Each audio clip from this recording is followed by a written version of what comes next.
Chapter 1425. Song Qing-shu smiled bitterly. Don't talk nonsense.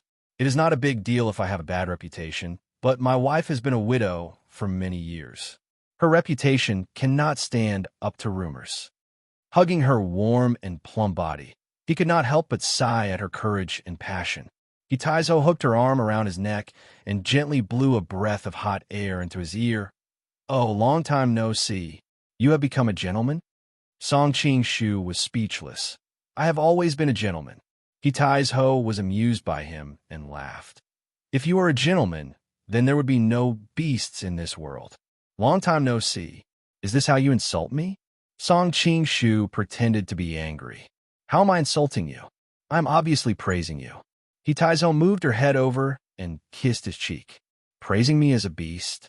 Song Qing-shu's face darkened. "Because I like beasts." Hitaizo moved closer to his ear and whispered, "I want it here." Song Qing-shu's heart skipped a beat. Hitaizo came from the Miao family. In addition, she was a bit flirtatious to begin with. Therefore, she was much more enthusiastic than the average Han woman. "Don't you find it interesting here?" Hitaizo's expression was extremely charming. Song Qing-shu swallowed his saliva and looked around. Even though it was a private room, there were people passing by from time to time. Moreover, looking out the window, he could faintly see boats coming and going on the river. There is no need to be in such a hurry. Song Qing-shu smiled awkwardly. This world was so conservative. Here it would be a bit shocking. But now that he had been conferred the title of Prince Qi, if he were to be targeted because of this, he would also lose face. "No hurry." Hitaizo bit her lips and glared at him. "Ever since you provoked me, you have not been intimate with me. I'm also a normal young woman. If I do not have enough to eat at home, believe it or not, I will go out and find wild food to eat." Song Qing-shu almost spat out the tea in his mouth. This woman was too valiant. No wonder she was the Five Poisons sect leader who was famous for her flirtatious looks in the pugilistic world. "Don't you dare." However, Song Qing-shu suddenly thought of her last sentence and couldn't help but angrily say, "That will depend on your performance." Hitaizo stretched out a jade finger and lightly poked his chest, smiling foolishly. Being provoked to this point, Song Qing-shu couldn't bear it anymore. In addition, he hadn't vented the evil fire provoked by Chan Yunyun last night, so he directly lifted the hem of her skirt. "You seem to be much stronger than the first time." Hitaizo caressed his cheek with her seductive eyes. Recalling the trip to the Five Venoms sect, Song Qing-shu's expression became gloomy. "I was heavily injured that time, okay?" Hitaizo tenderly snorted. "Wasn't I injured at that time? Otherwise, how could I have let you off so easily?" Song Qing-shu immediately couldn't take it anymore. "What do you mean let me off so easily? That time, you were the one who pushed me down, okay? Moreover, I also helped you detoxify the poison." Hitaizo's entire body leaned on his body. Her breath smelled like orchids. "You're a big man, so don't be so stingy. Then, I'll help you relieve the heat." Hearing the sweet and greasy breath coming from her throat, Song Qing-shu couldn't help but silently curse her as a vixen. About 2 hours later, Hitaizo's entire body was limp in Song Qing-shu's embrace. Her entire body was drenched in fragrant sweat, but her expression was full of satisfaction. Song Qing-shu helped her tidy up her clothes as he grumbled, "You were too bold just now. You didn't even know to control your voice." "I was so happy that I couldn't help it." Hitaizo hooked her arms around his neck. Her originally flirtatious and charming face became even more vibrant. "You couldn't help it. You practically attracted the attention of the entire tea house." Song Qing-shu said in a bad mood. With his martial arts, how could he not hear that there were already many people gathered outside the door to eavesdrop? Fortunately, this private room was relatively well sealed, so they wouldn't be exposed. "You don't mean what you say. When you heard that there were people outside, didn't you become even more excited?" Hitaizo's finger lightly drew a circle on his chest. In an instant, she saw through his little thoughts. Song Qing-shu's old face heated up. He hastily coughed twice. "Nonsense." Hitaizo tenderly smiled. "Since you don't like it, then I'll just go and kill those people outside." She had been born in the Five Poison cult since she was young. She had long developed a vicious and merciless temperament. Song Qing-shu was startled. You can't. After all, after the baptism of the concept of equality in later generations, it was impossible for him to treat human life as grass. Then what should we do? If we go out together like this, I can't afford to lose that person. Taizhou was bold and enthusiastic just now. But now, she was a little shy. Song Qing-shu smiled. That's easy. After he finished speaking, he picked her up and flew out of the window. His qinggong was very good. Seeing that they were about to fall into the river, he tiptoed, and the two of them returned to the shore as light as a swallow. After the two of them left, the people outside the private room who were listening to the commotion began to discuss spiritedly. Who booked this private room? Just now, I think I saw a beautiful and dignified madam go in. TSK, TSK, TSK. I didn't expect that someone who looks so dignified and refined on the outside to be so coquettish when she screams. I can't help but feel a ball of fire in my heart now. I also saw that madam just now. She seems to be the eldest young mistress of the Jiao residence. I've seen her before. Are you sure? How could I be wrong about such a beautiful woman like the young mistress of the Jiao residence? But I heard that her husband is already dead. She's now a widow. Ha ha ha. How could a woman endure being a widow in her youth? She must have secretly come outside to meet a man. Shu, do you want to die? She's the young mistress of the Jiao residence. Yes. The group of people instantly realized the hidden danger and hurriedly scattered like birds and beasts. If Li Wan knew that he had been misunderstood by these people to this extent, he would probably die of anger. Naturally, Song Qing-shu was also unaware of all this. Otherwise, he would definitely not have let them off so easily. He and Taizhou chatted as they walked. Not long after, they returned to the Qi residence.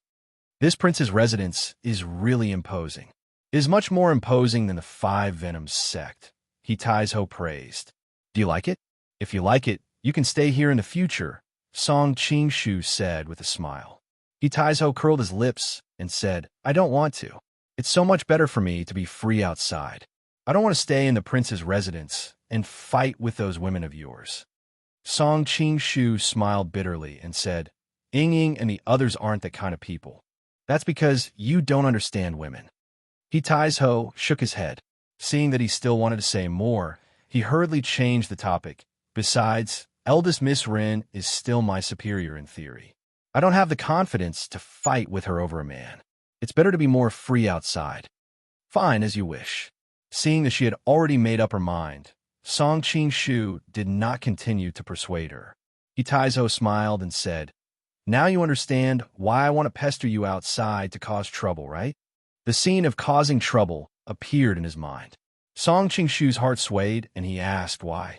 Taizhou pursed his lips and smiled. Because it's not good to steal under eldest Miss Ren's nose. Finished speaking, he did not wait for him and walked straight into the inner residence. Knowing that Song Qing-shu had returned with Taizhou, Ren Ying had already come out to greet them. After this period of recuperation, other than her still pale complexion, her spirit had mostly recovered. Subordinate Taizhou pays his respects to Saintess. Seeing Ren Ying, Taizhou immediately bowed. The Five Venoms sect was a subordinate of the Sun Moon sect.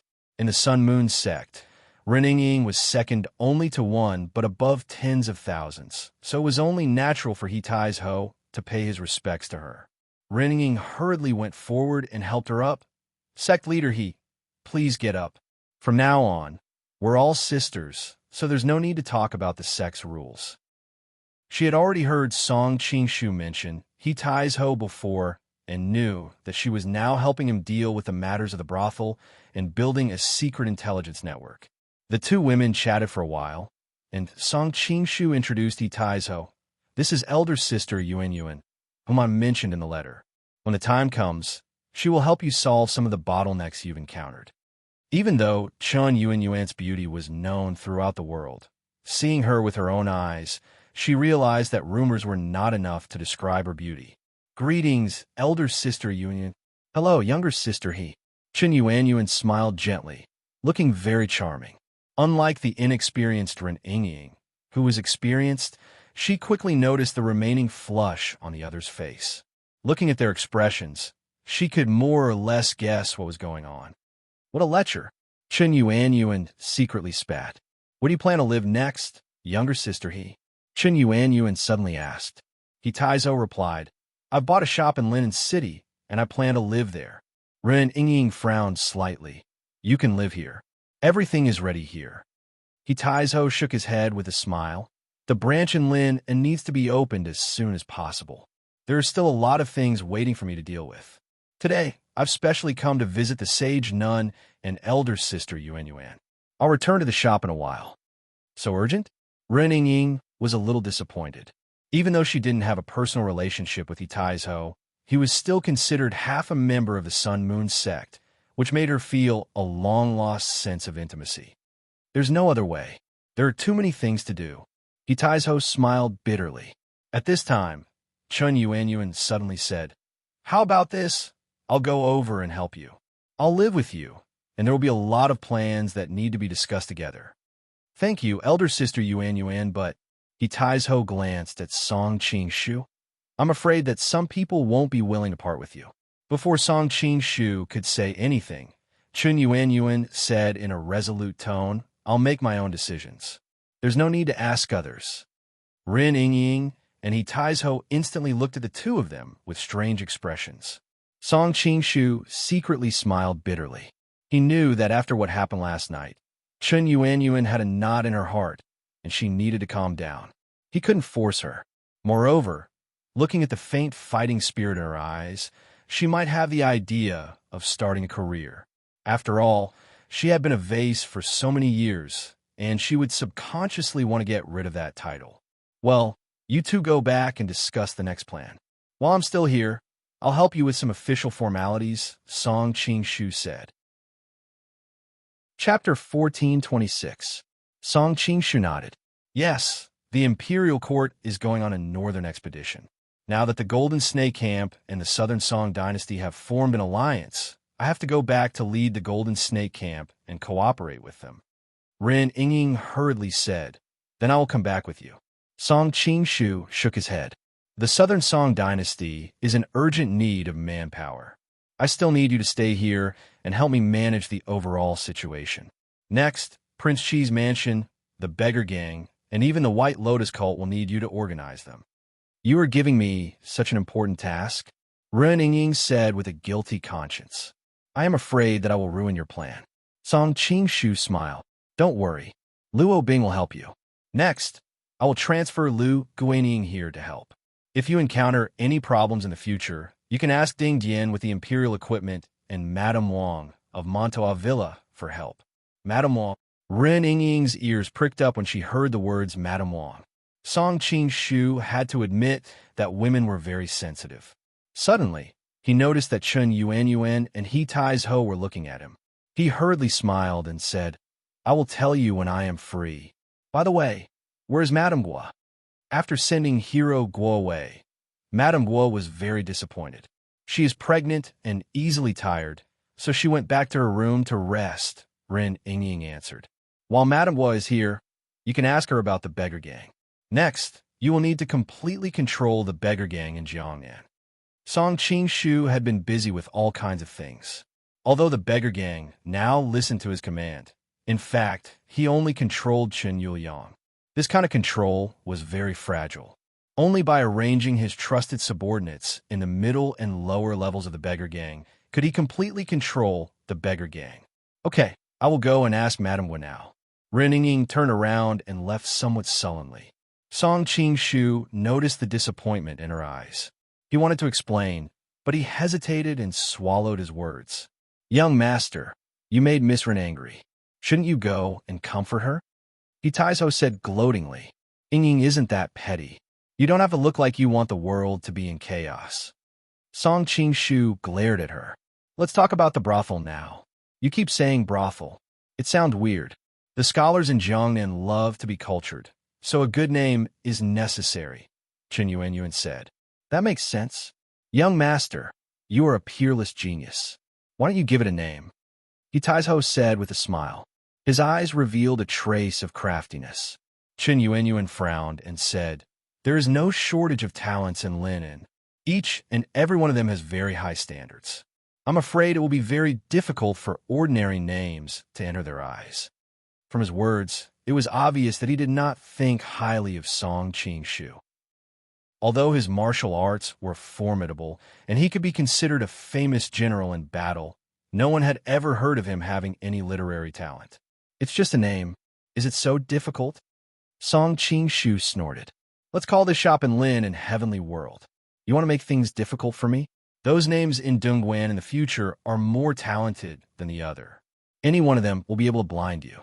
Heavenly World? The two girls stared blankly. Both of them silently recited the name. Chun Yuanyuan took the lead and said, "This name has some elegance. I didn't expect young master to have such talent."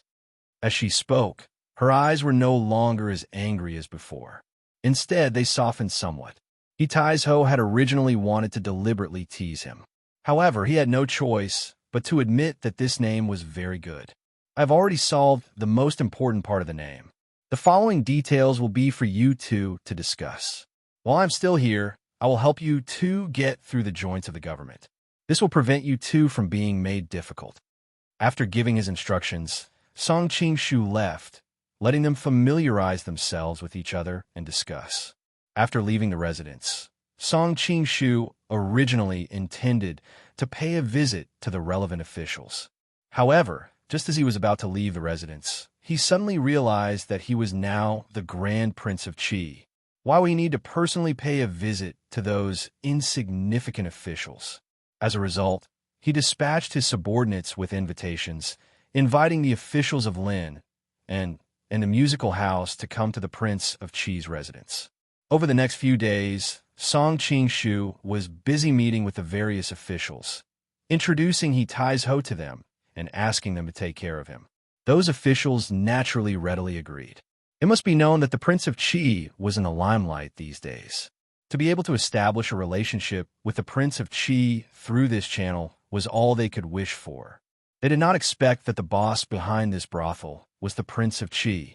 After all, in the mainstream view, the esteemed Prince of Qi had no need to be involved in this kind of thing. They only believed that Song Qing-shu was doing this on a whim to gain He Taizhou's favor.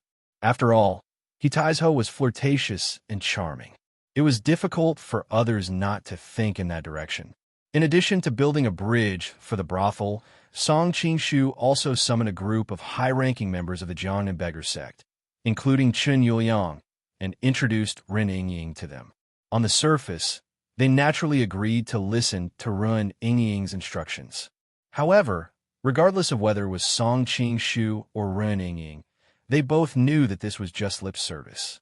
In the end, it still depended on Ren Yingying's methods.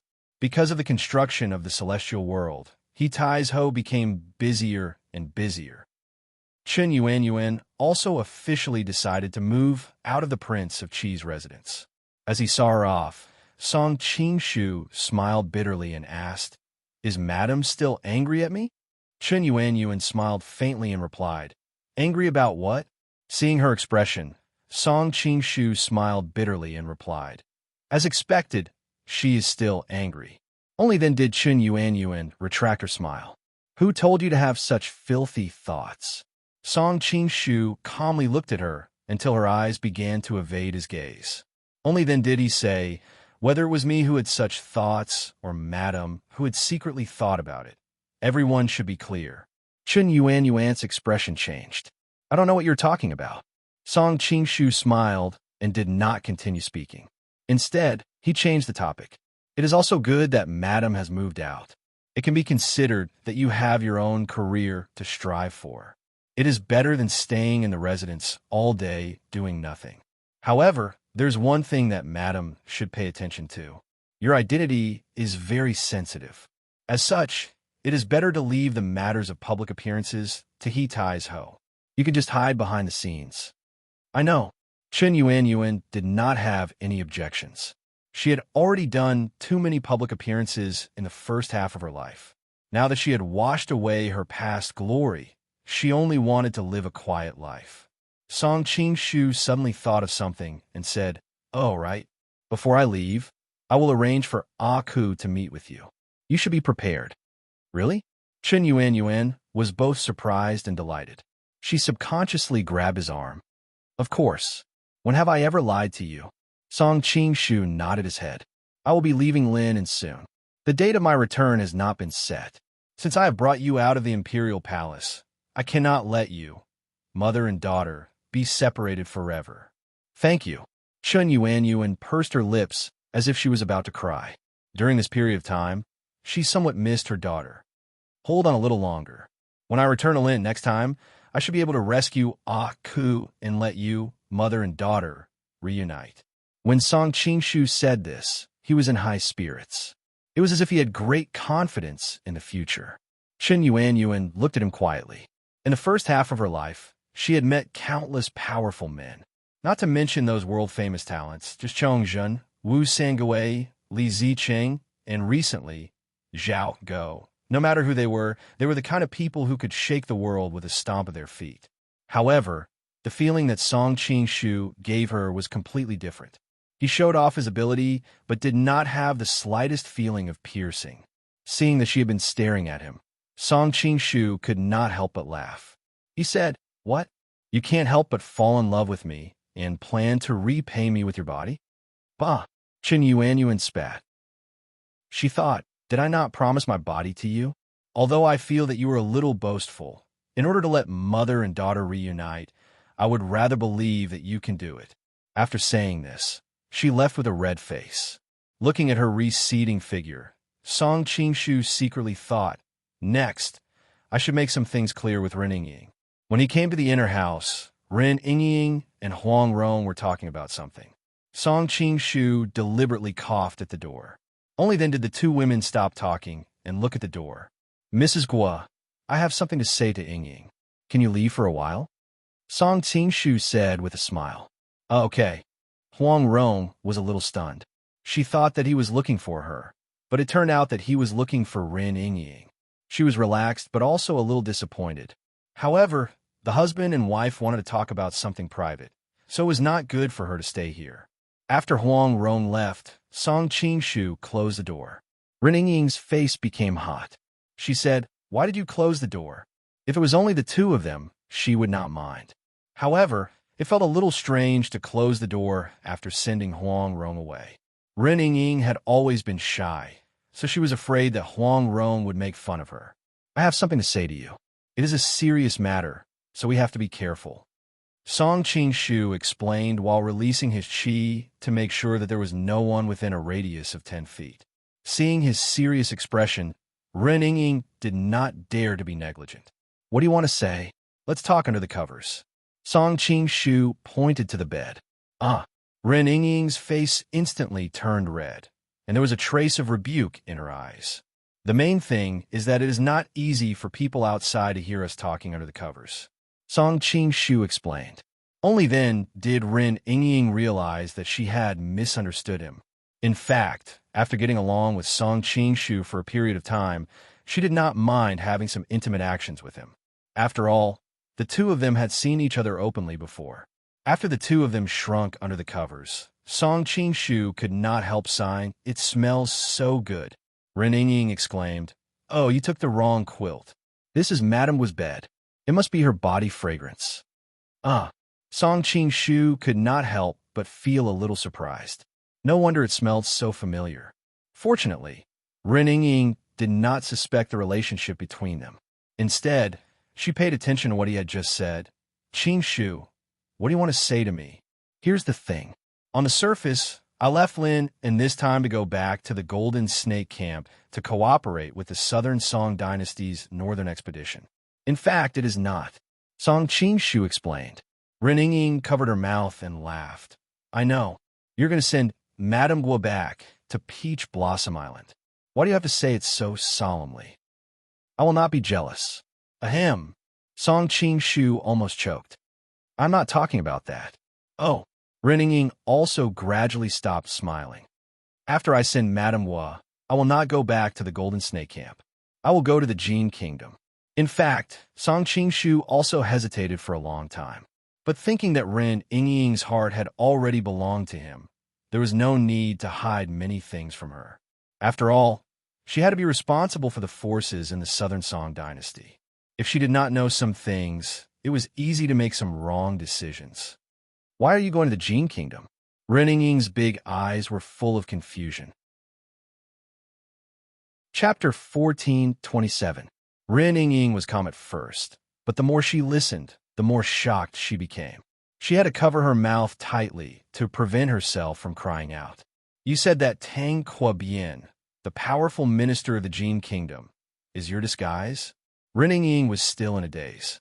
Not only Tang Kuo-bien, but also the current emperor of the Jin Kingdom. Song Qing-shu smiled bitterly. Emperor? Ren Ying suddenly felt that her brain was not enough to process this. How could it be possible? Why is it impossible? Who asked your man to be so capable? Song Qing-shu said proudly. But, Ren Ying hesitated for a long time before she thought of the key problem. You have been running around Lin and all this time. What about the Jin Kingdom? I have arranged several people to disguise as Emperor Jin and Tang Kuo-bien. With them, the Jin Kingdom can still run as usual. Song Qing-shu explained. Ren Ying frowned and said worriedly, but this is a serious matter. Are those people reliable? You know how tempting it is to be in charge of a country. What if those people unite to kick you out? Song Qing-shu smiled and looked at her quietly with his hand on her shoulder. Do you think I can trust you? Ren Ying blushed and turned her face away unnaturally. Of course. Then I trust them too. Song Qing-shu could not help thinking that he had been away from the Jin Kingdom for so long. He wondered how Gobai and Tashkis were doing. Ren Ying was stunned. When she noticed the tenderness in his eyes, she could not help but say sourly, So she is your confidant. Song Qing-shu took her into his arms and rubbed her smooth and delicate face. You're also my confidant, Ren Ying suddenly said. By the way, I have long heard that Princess Gobai, Tang Kuo-bien's wife, is the most beautiful woman in the Jin Kingdom. Since you have disguised as Tang Kuo-bien, does she know? Song Qing-shu smiled embarrassedly. She knows. She is now pretending to be the emperor of the Jin Kingdom. Why would she help you willingly? Ren Ying was halfway through her words when she suddenly realized something. You won't even let go of someone's wife. Song Qing-shu smiled bitterly and said, It's not what you think. A lot of things happened between me and Gobai. We went through a lot of storms and finally saw the rainbow. Okay. I know you two are true love, okay? Ren Ying couldn't help but snort. Even though she knew from the beginning that he had many female friends around him, the names that popped up one after another still made her feel very complicated at the moment. Ying, are you jealous?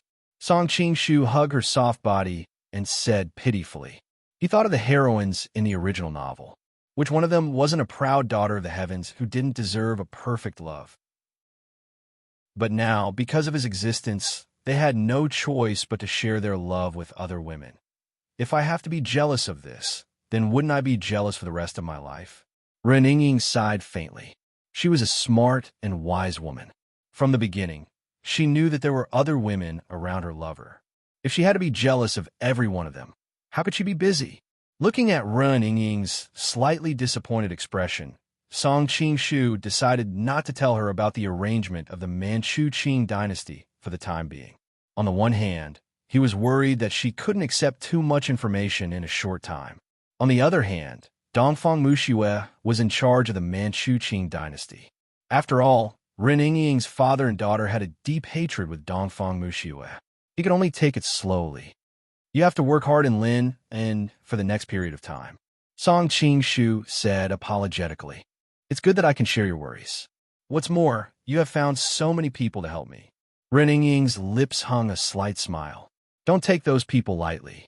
Except for Ding Dian's trustworthy character, you have to be on guard against others, especially Chen Yuliang. He is a poisonous snake. If you're not careful, you'll be bitten by him. Song Qing-shu couldn't help reminding her. Then, do I also have to be on guard against Sister Luo Bing and Madame Wang? Ren Ying put on a mischievous smile. Song Qing-shu instantly felt as if he had shot himself in the foot. But for her safety, he continued, Of course, they are more trustworthy than Chen Yuliang. But when women get together, it's hard to guarantee that they won't have any ulterior motives. Even though they won't harm me, it's not necessarily the case for you. Ren Ying nodded with a thoughtful expression. Looks like Madame Wang is also your lover? Even though Song Qing-shu was very thick-skinned, he still felt a little diffident when he faced the young girl's pure gaze. He instinctively explained, Li Qing Luo and I are both enemies and friends. On the surface, she is Madame Wang of Montua Villa, but in the dark, she is the White Lotus Cult's madam. Since I saved her a few times in the past and help her clear the injustice of my aunt and uncle, our relationship is still quite good. Marshal Yu Fei, huh? Ren Ying could not help but praise him. Even though I hated you before, when I heard that you cleared Marshal Yu's name, I still admire you a lot. Since you admire me, then why did you come to assassinate me? When he felt her soft waist, Song Qing-shu could not help but tickle her. Ren Ying laughed coquettishly while she dodged him. It's your fault for being so annoying before. So, you don't hate me anymore? Song Qing-shu moved closer, and their faces were less than 3 inches away from each other. They were so close to each other that they could even feel each other's breathing. Ren Ying's eyelashes fluttered a little. She bit her lip and snorted. You're still annoying. As he sensed the young girl's soft body and her gentle gaze, Song Qing-shu felt happiness fill his chest. Ying, I suddenly feel that I'm so happy that it's a little unreal. Dummy. Ren Ying smiled sweetly, and she suddenly put on a bashful expression. Don't leave tonight. What? Song Qing-shu looked at her in disbelief. Her white, jade-like face was stained with a trace of red because of shyness, making her look even more charming and moving. Forget it if you didn't hear it. Ren Ying turned her face away and snorted. She hesitated for a moment, and then repeated herself. Don't leave tonight. Why did you? Song Qing-shu could not help but feel puzzled.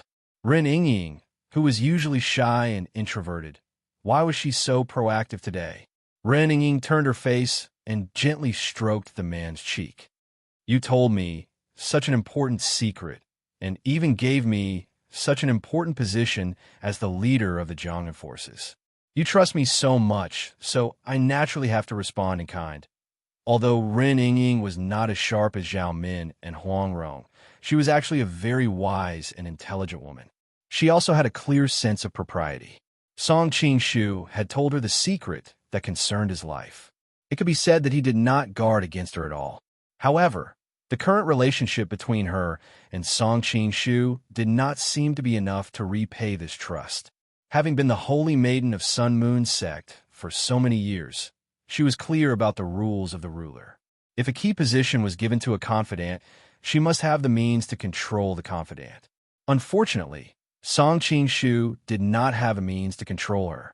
Although he did not mention it out of pity, she was not the kind of little girl who did not understand anything. So she took the initiative to bring it up. Song Qing-shu frowned. Ying, you don't have to do this. We know each other and love each other. I am willing to trust you unconditionally. You don't have to feel any burden, and you don't have to do this. I don't want our pure love to be mixed with any impurities. Ren Ying's eyes were like a pool of spring water. Do you think I'm the kind of woman who would sacrifice love because I am touched? The reason why I am willing to do this is because I like you. Ying, listening to the young girl's deep and affectionate confession, the softest part of Song Qing-shu's heart was touched. Song Qing-ying, Ren Ying wrapped her arms around his neck. Thinking of all the things they had experienced together, her eyes were full of tenderness and sweetness. Song Qing-shu could not hold it in anymore. He lowered his head and kissed her. When he touched her sweet and soft lips, there was a loud bang in his head. It was as if his whole body was about to explode from happiness. Ren Ying also let out a soft moan. Her whole body became softer and softer, as if it was about to melt.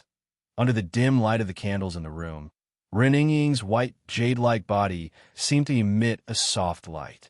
Song Qing-shu was a little stunned. Ying, you are so beautiful. The skin on Ren Ying's face was so white that it was almost transparent. There was a faint blush on her face. Dummy, it's not like you haven't seen it before. It's not the same. Song Qing-shu shook his head. In the past, I used despicable means to see it. Today, you willingly took off your clothes. Ren Ying blushed and spat. You also know that you used to be despicable. Who asked Ling Huchong to enter your heart first? I had to find another way. Song Qingshu could not help but say. Ren Ying's slender hand gently pressed on his lips. Don't mention other people at this time. I'm so excited that I'm muddle-headed. Song Qingshu stopped talking and kissed her gently. No matter how bold Ren Ying was tonight, she was still an inexperienced girl. How could she withstand the man's frivolous means? Soon, she was panting, and her white, jade-like skin was dyed with a delicate layer of bright red. She was exceptionally charming. I'm here. Song Qingshu gently kissed her earlobe and asked with a slight hint of inquiry. Ren Ying did not answer him. Instead, she completely opened her body and mind to welcome his arrival. As the saying goes, a gentle face like jade, a shy face like a fairy. She was bright and beautiful. Her hands were as white as snow. Her neck was pink like a flower. When one saw her talent, one would know that she was beautiful. When one saw her graceful body, one would gradually feel that she was beautiful. The vegetation was fragrant, the clouds and water covered. Tender leaves and flowers, the fragrant wind lingered. Her beauty could topple a country, and her thoughts were entranced. Who could solve this kind of ecstasy? Meanwhile, Huang Rong had been wandering in the courtyard for a long time. She gradually became tired. She reckoned that Song Qingshu and Ren Ying should have finished talking after such a long time, so she decided to go back to take a look. Chapter 1428. These two are too shameless. A thought popped into Huang Rong's mind. The thought of Ren Ying, who is usually reserved and arrogant, making such a shameful sound at this moment made her feel incredulous. She couldn't help but want to gossip. Although reason told her to leave as soon as possible, she still moved closer and pressed her ear against the door to eavesdrop on what was going on inside. What's wrong? Ren Ying asked, lazily when she sensed the man's strangeness. Nothing. Song Qingshu smiled and looked thoughtfully in the direction of the door. Huang Rong tiptoed carefully, but how could she hide it from him? He hesitated for a moment and didn't tell Ren Ying the truth. After all, Ren Ying was a prideful person. If she knew about this, she might drive him out of shame and anger. That wouldn't be worth it. After standing outside the door for a while, Huang Rong felt that her mouth and tongue were extremely dry. Her body seemed to be covered in fragrant sweat, and her close-fitting clothes had become a little sticky, making her feel extremely uncomfortable. These two are really, although she couldn't see what was going on inside, she could totally imagine the embarrassing scene from the soul-stirring sounds that came from inside. She wanted to leave subconsciously, but then she realized that she couldn't move her legs. She had been standing for a while and was sweating all over, and her legs were weak. Ren Ying suddenly stiffened and said to Song Qingshu with shame and anger, "There's someone outside." After all, she was the holy nun of the Sun Moon sect, and her martial arts were similar to the elders of the Sun Moon sect. How could she not notice that Huang Rong was panicking and breathing heavily? Song Qingshu knew that he couldn't hide it, so he nodded and played dumb. There seems to be someone outside. Ren Ying's face flushed with shame and anger. She bit her red lips and said, "Go kill the person outside." Huh? Song Qingshu was shocked. You don't have to be so dramatic. Only then did he remember that although Ren Ying was usually a considerate girl, she was the little princess of the Sun Moon sect. How could she not have some princess syndrome? Moreover, she grew up in a place like the Sun Moon sect. She wouldn't hesitate at all to break an arm or a leg and exile someone who really offended her. Such a shameful thing was heard by others. Do you want me to live in the future? If you don't go, I'll go kill them myself. Ren Ying bit her lips, feeling so wrong that she was about to cry. But the person outside is Mrs. Guo. Now, Song Qingshu had to tell the truth. Madame Guo? Ren Ying exclaimed and covered her mouth. She must have waited outside for too long and decided to come back to check on the situation. Who knew she would bump into us? Song Qingshu was afraid that she would be so embarrassed and angry that she really wanted to kill Huang Rong. If that happened, things would not end well. How can she be like this? Ren Ying was embarrassed and annoyed. After all, if it was an ordinary person, she could just kill them. However, she couldn't kill Huang Rong. Not to mention that she had always admired this heroine. These days Huang Rong had given her unreservedly advice about the Jiangnan beggar clan. The two of them were like best friends. Okay, I'll drive her away, okay? Song Qingshu wiped away the tears on her cheeks and said with pity, "No." Ren Ying hurriedly pulled him. Seeing his puzzled expression, she blushed and whispered, "It's shameful enough. If it's revealed, it won't be good for anyone. How can I get along with her in the future? It's better to pretend that I don't know." Song Qingshu was stunned. Only then did he realize that Ren Ying was actually a girl with a very high EQ. In the original work, during the sword competition at Mount Song, Ling Hucheng was infatuated with his junior sister. Later, he realized that this might hurt Ren Ying. He tried to explain to her, but Ren Ying pretended not to see what had just happened. Thus, the awkwardness and embarrassment disappeared. Figuring out Ren Ying's thoughts, Song Qingshu no longer forced her. "Well, okay. What are you doing?" Ren Ying suddenly blushed and pushed his chest tightly, as if she wanted to push him away from her. Song Qingshu was stunned. "Didn't you say that you don't know she is outside? I didn't ask you to continue like that." Ren Ying's face was so red that water was about to drip out. Song Qingshu looked depressed. "Then I'd better drive her away." As he said that, he pretended to get up. "Don't." Ren Ying was startled and hurriedly pulled him. "Don't go out. Are you going to interrupt our wedding night? Just because of her?" Song Qingshu said with a reluctant expression. "Then you can continue."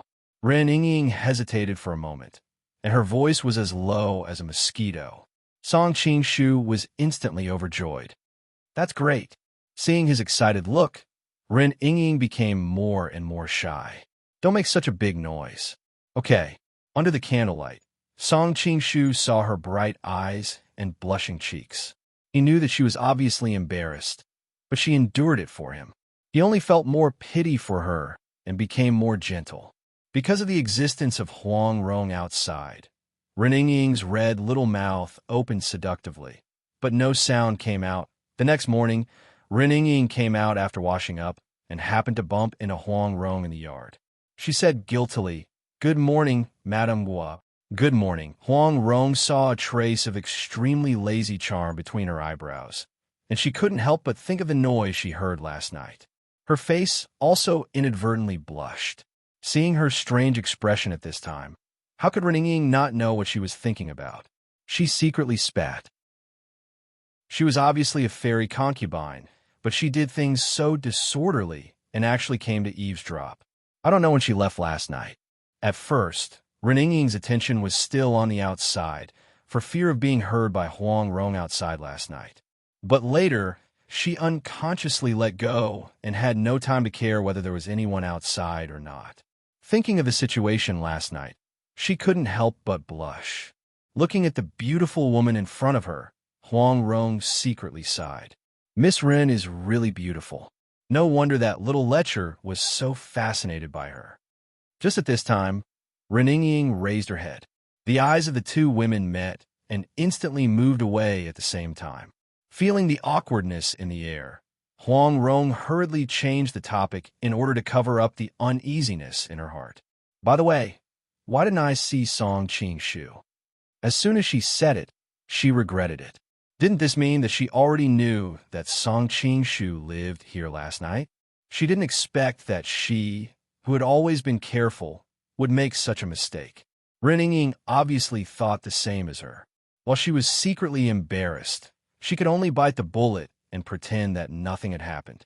Qingshu went to the palace to meet the emperor. Huang Rong just asked casually. Hearing her answer, she became curious. Why did he meet the emperor? He's going to leave Lin soon, so he has to say goodbye to the emperor. What's more, he wants to take this opportunity to meet the two little princesses. Ren Ying knew about the marriage between the Golden Snake Camp and the Southern Song dynasty. Although she was not very happy about the relationship between Song Qingshu and the two princesses, she did not care much. Just like in the original work, Although she had always been very generous and even saved Yu Lingshan, she regarded Yu Lingshan as a rival in love. If Ling Hu Chong chose Yu Lingshan in the end, she would not hesitate to turn around and leave. Similarly, for Lin, she did not mind that Ling Hu Chong married her. In the final analysis, Ling Hu Chong had true feelings for Yu Lingshan and just pitted Lin. In fact, there was another thing that Song Qing-shu went to the palace this time, but Rin Yingying hesitated for a moment. Although they were now on good terms with Huang Rong, she was an outsider after all, so she did not tell her. I see. Thinking that she would soon return to Peach Blossom Island with Song Qing-shu, Huang Rong also had a somewhat complicated expression. Sister Ren, I will soon leave Linen. Let me take this opportunity to talk to you about the beggar gang. She knew that Song Qing-shu wanted to touch the power of the beggar gang in Jiangnan. Although she was not very willing, it was better for the beggar gang to be controlled by Song Qing-shu than to fall into the hands of that despicable villain, Chen Yuliang. Although that person was a bit lecherous, he had been fighting against the Northern Grassland Empire for the Han people all these years, so he could be said to have no loss. Thank you, Sister Huang. After last night's intimate contact, Ren Yingying completely regarded Song Qing-shu as her husband and regarded his career as her own. Speaking of Song Qing-shu entering the palace to bid farewell to Zhao Go, Zhao Go was naturally overjoyed. Ever since the other came to Lin, he could be said to be in the limelight. Thinking of the scene where all the guards in the palace knelt before him, he could not sleep. Following the fall of Ma Chi-chun and Zhang Jun, the political balance that had been painstakingly built over these years was completely broken. The more Zhao Go thought about it, the more he felt that he was a god of plague. Now that he heard that he was leaving, he almost wanted to drink 3 big cups of wine to his heart's content. In addition, this time his return was to mobilize the Golden Snake Camp to cooperate with the Southern Song's northern expedition. Zhao Go could be said to be overjoyed. So when Song Qing-shu asked to see the princesses, he also changed his attitude and readily agreed, allowing him to enter the palace to visit the 2 princesses on the day he left Linen. Song Qing-shu secretly cursed. That damn eunuch Zhao Go. He couldn't have sex with him, but he was jealous that he could marry 2 princesses and enjoy the bliss of having 2 wives. He probably felt unbalanced and wanted to make things difficult for him at this juncture. Of course, he just happened to need some time to prepare. Zhao Go's making things difficult helped him instead. After coming out of the imperial study, Song Qing-shu found a secluded place and transferred the soul of the accompanying little eunuch. He then quietly snuck into the chambers of the imperial palace. Aku was in the imperial garden in a daze, out of boredom, when she suddenly heard a few muffled groans behind her. She turned around and saw that the accompanying palace maid had already fainted on the ground. She was so frightened that she could not help but heave a sigh of relief. She lightly patted her chest. So it's you. Otherwise, would there still be a rapist in the palace? Song Qing-shu could not help but tease her. Not serious, Aku spat. She thought, aren't you just a rapist? She hesitated for a moment, but did not say this out loud in the end. Chapter 1429. Really, hearing that there was a chance to see her mother again, Aku was both surprised and happy. Song Qing-shu nodded with a smile. Otherwise, why would I come to the palace to tell you? Was it a joke?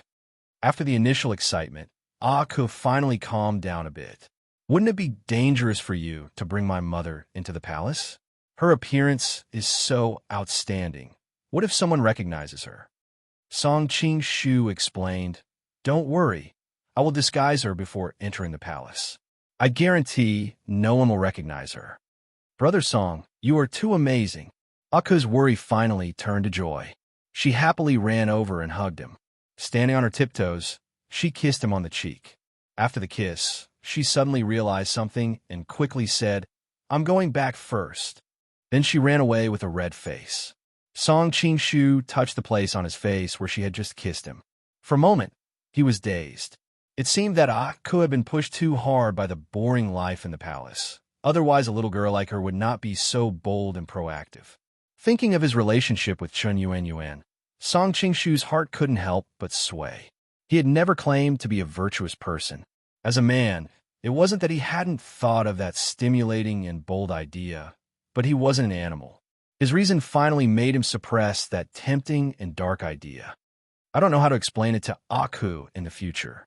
Thinking that Aku would one day find out about his relationship with Chun Yuan, Song Qingshu felt a headache coming on.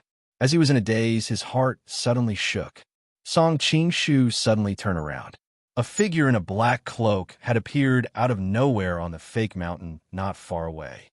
"Why is it you again?" Song Qingshu's face was gloomy. It really was an unlucky year. Why do you have to run into this fiend every time? The person in front of him was naturally the unfathomable Huang Chang, who was hiding in the Southern Song Imperial Palace. "I should be asking you that." Huang Chang's ethereal voice came from the cloak. "You're a Wang Yi. Why do you run to the Emperor's consort's palace every few days? What is going on?" Song Qingshu was quite straightforward. He answered with a grin, "I just met the Emperor. I accidentally got lost on my way out and ended up here." Who asked the Imperial Palace to be so big?" Huang Chang's gaze fell on the unconscious palace maid, and he sneered. "Lost?"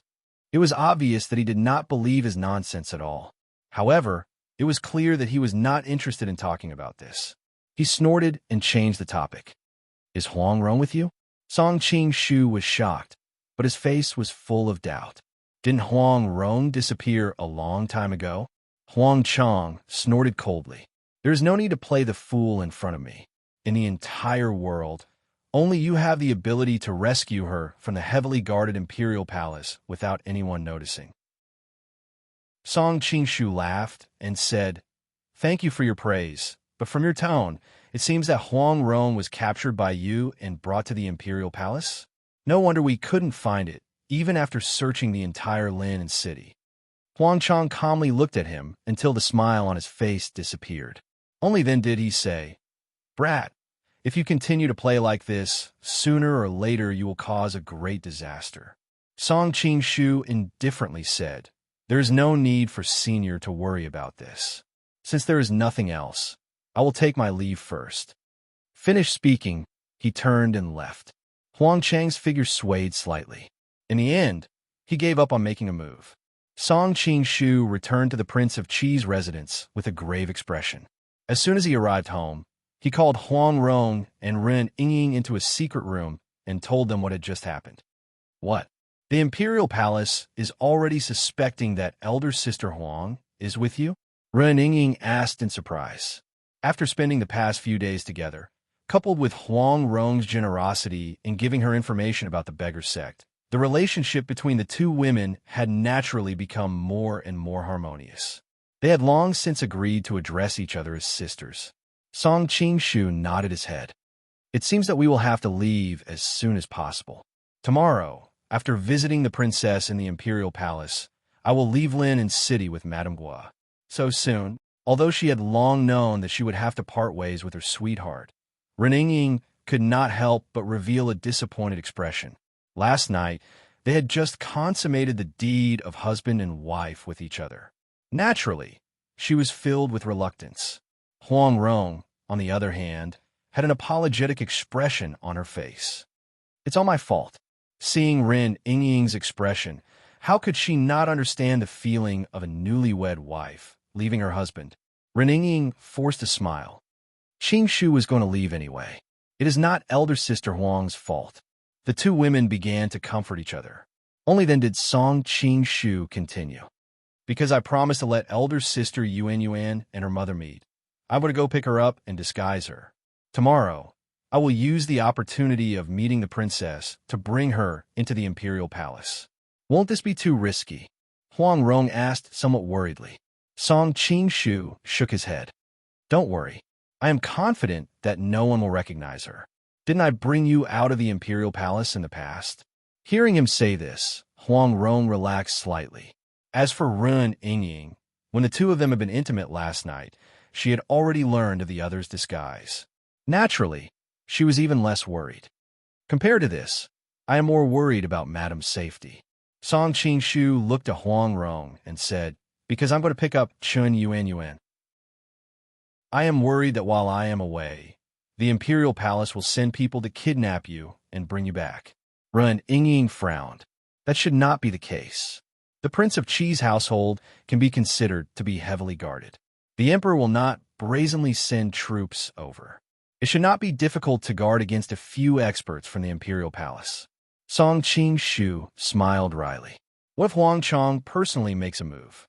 Ren Ying and Huang Rong fell silent. They had both heard of Huang Chang's great name, especially Huang Rong.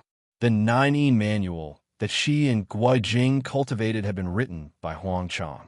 This manual had been desperately fought over by the 5 uniques of the Central Plains. From this, it could be seen just how unfathomable Huang Chang was. That is why I intend to keep Madame by my side. This way, no one in the world will be able to kidnap you from my side. Song Qing stood there calmly, but his entire person exuded a disdainful aura. Ren Ying's eyes were filled with tenderness, but Huang Rong blushed upon hearing this. She felt as if she were his woman. She hurriedly said, Qing, have you ever considered whether Huang Chang deliberately appeared in order to alert the enemy and cause you to make a mistake in your panic? Song Qing was taken aback. He could not help but say with admiration, Madame is truly worthy of being called a female Zhuge. You have thought of everything so thoroughly. The possibility that you speak of does indeed exist. After a pause, Song Qing continued, but if I leave you alone, I will not feel at ease. Seeing that he was caught between a rock and a hard place, Ren Ying smiled and said, What is so difficult about that? Sister Huang and I will accompany you to find Sister Yuan. She did not propose to go with them out of jealousy. After all, she did not know the relationship between Song Qing and Huang Rong. She was only worried that Huang Rong, a married woman, would be embarrassed if she went out alone with her man. Thus, she proposed to accompany her. Huang Rong was, after all, worried that she would once again fall into the hands of the enemy. She still had lingering fears from the previous 2 encounters. Originally, she was worried that if she went with Song Qing, she would have to face the enemy's claws of Lushan again. Now that Ren Ying was accompanying them, there was no need to worry about this problem. Then it's settled. We will go together to fetch Sister Yuan. Song Qing and Ren Ying were like glue. He was indeed somewhat reluctant to part with her. He could only spend as much time as possible with her before he left. Song Qing quickly ordered the servants to find a carriage. After the 3 of them got on the carriage, they found that it was a problem where to sit. Of course, Song Qing wanted to sit in the middle and hug the women on his left and right, but he could only think about it. Neither Ren Ying nor Huang Rong would agree.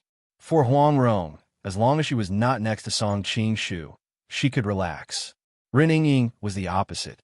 She, who was in love, could not wait to be with her lover all the time. Soon, the seats were determined. Song Qing sat on the far left, Ren Ying sat in the middle, and Huang Rong sat on the right. Although the carriage was not small, it was still a little crowded with 3 people sitting in it. After sitting down, Song Qing quietly held Ren Ying's small hand.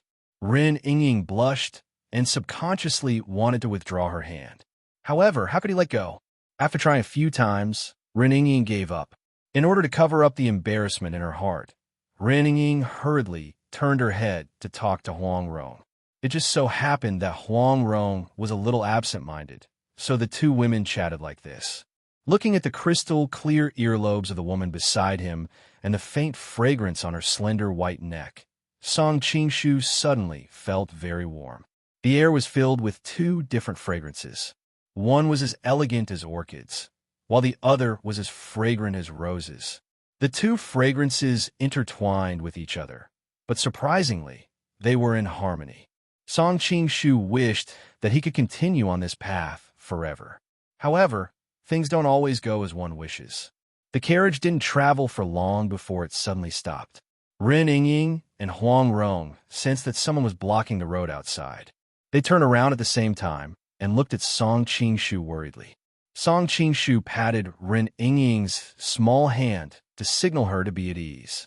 He carefully lifted the corner of the curtain and walked out. Why is it you? Looking at the bright yellow figure in front of him, Song Qing couldn't help but be startled.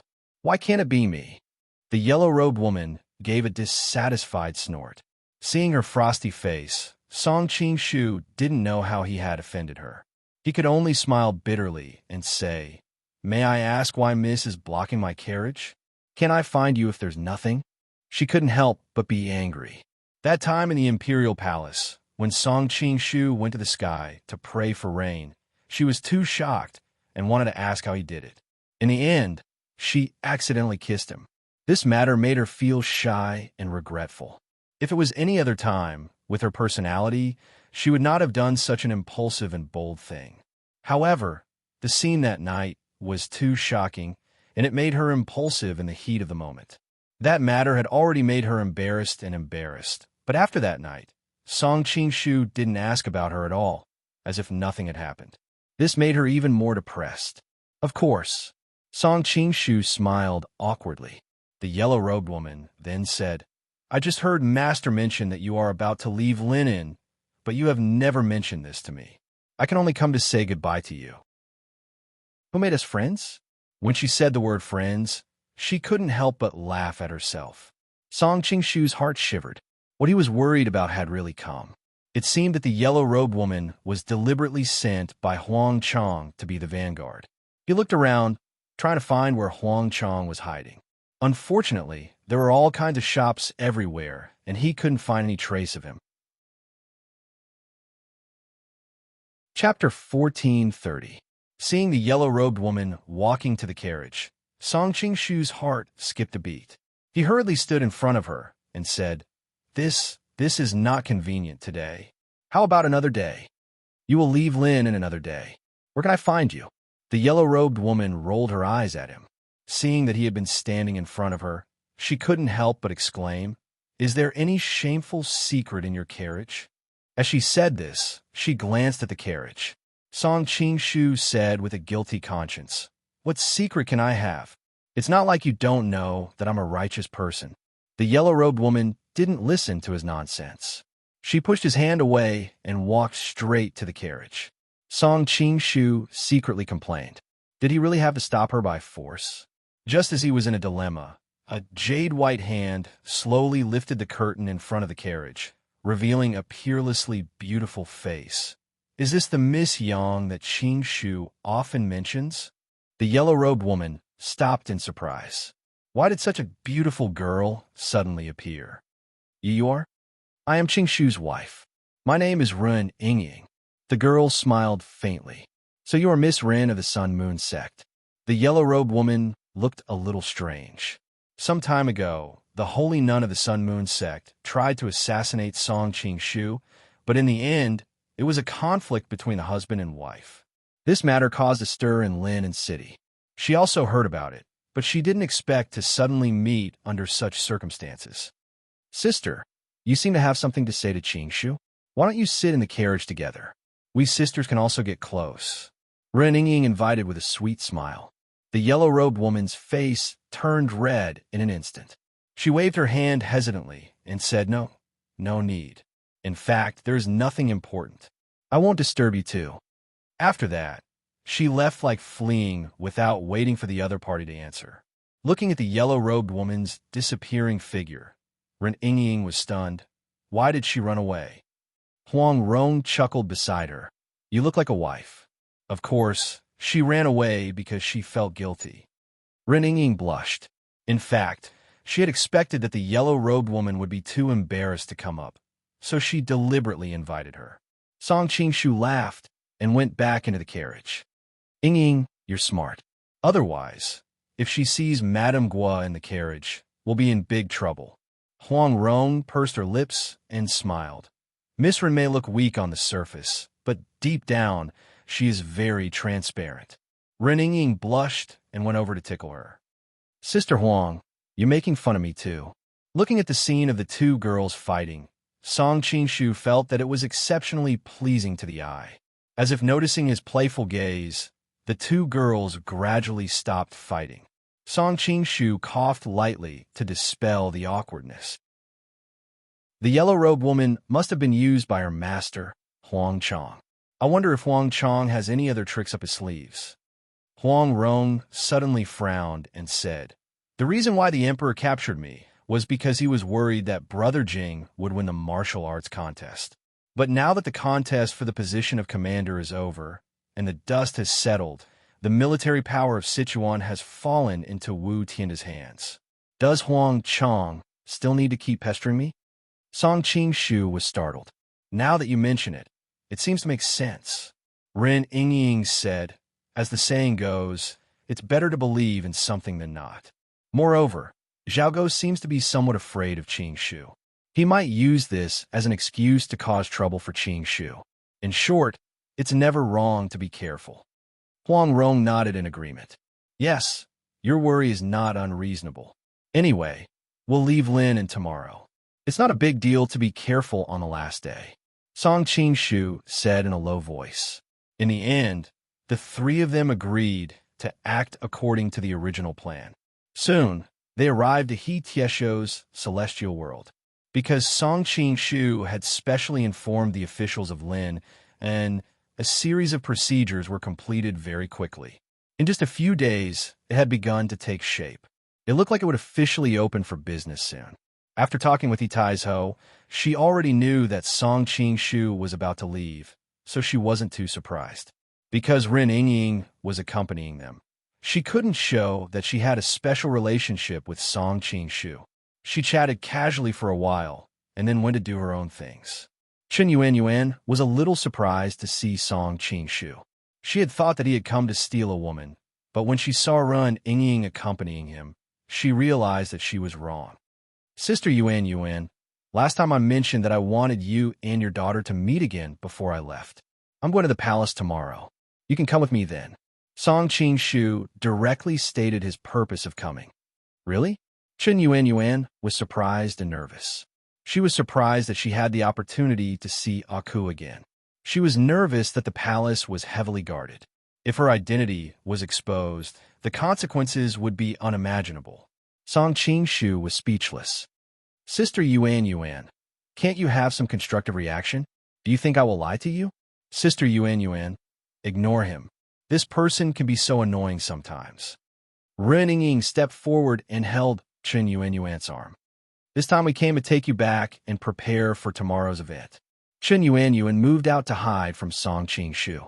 Now that Ren Yingying was here, she naturally didn't have to worry anymore. Moreover, in order to see her daughter, hiding from Song Qing-shu was secondary. Soon, Chen Yuan packed up her clothes and followed them out.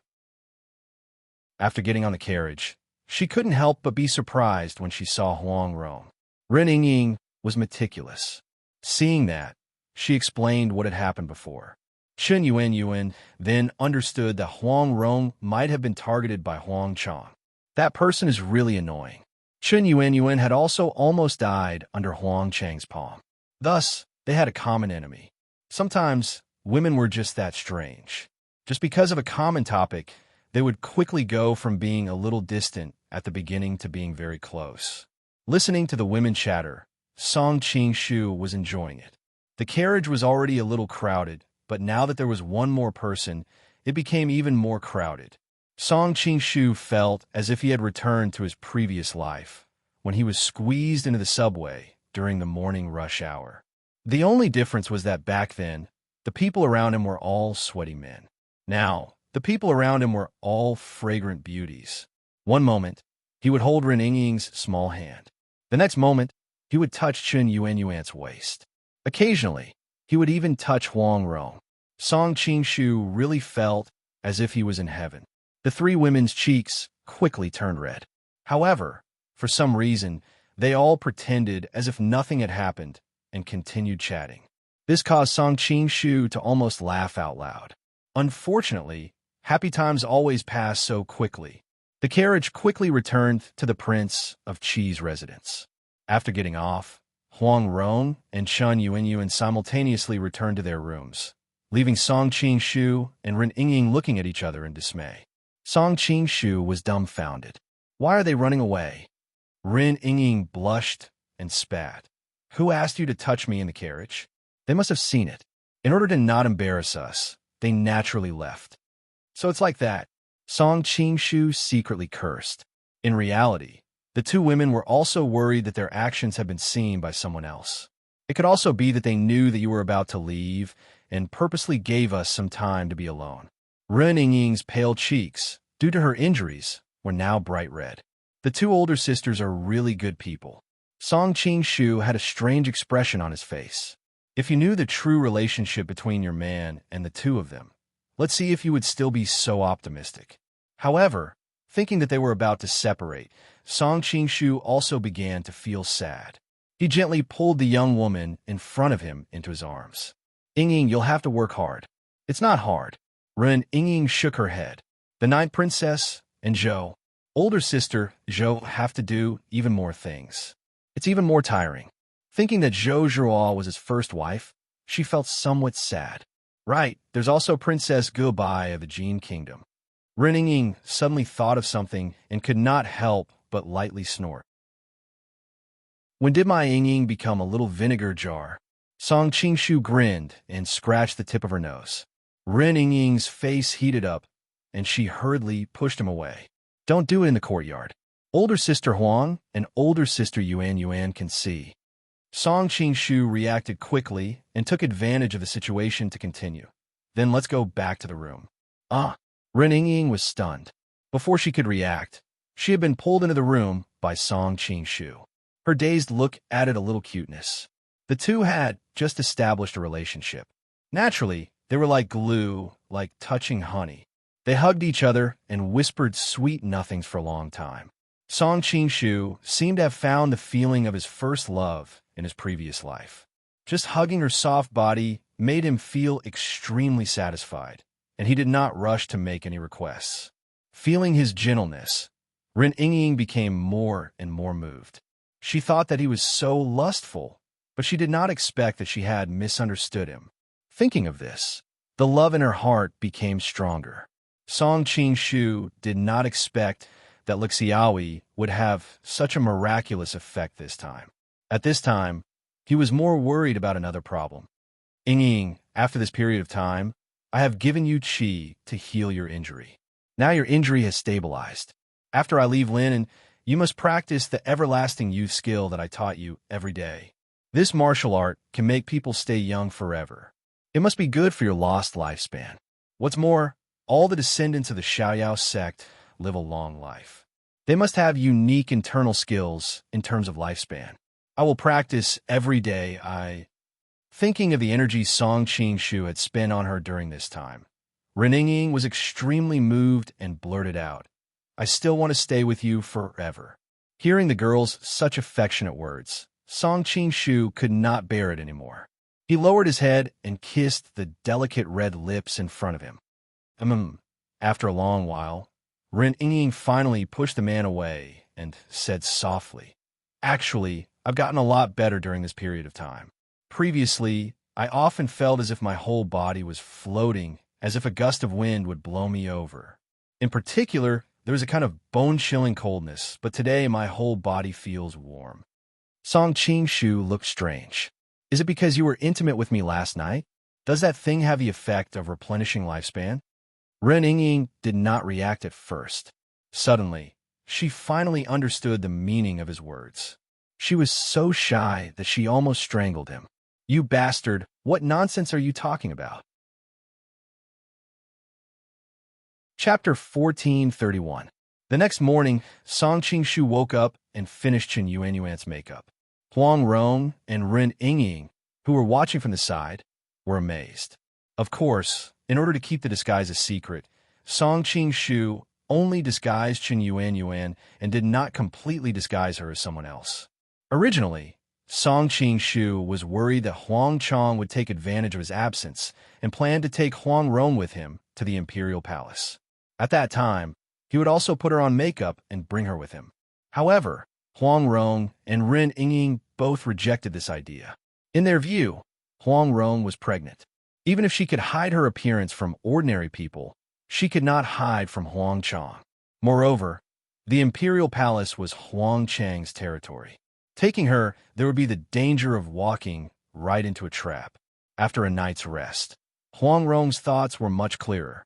She analyzed that Huang Chang was not among the imperial palace experts who tried to capture her.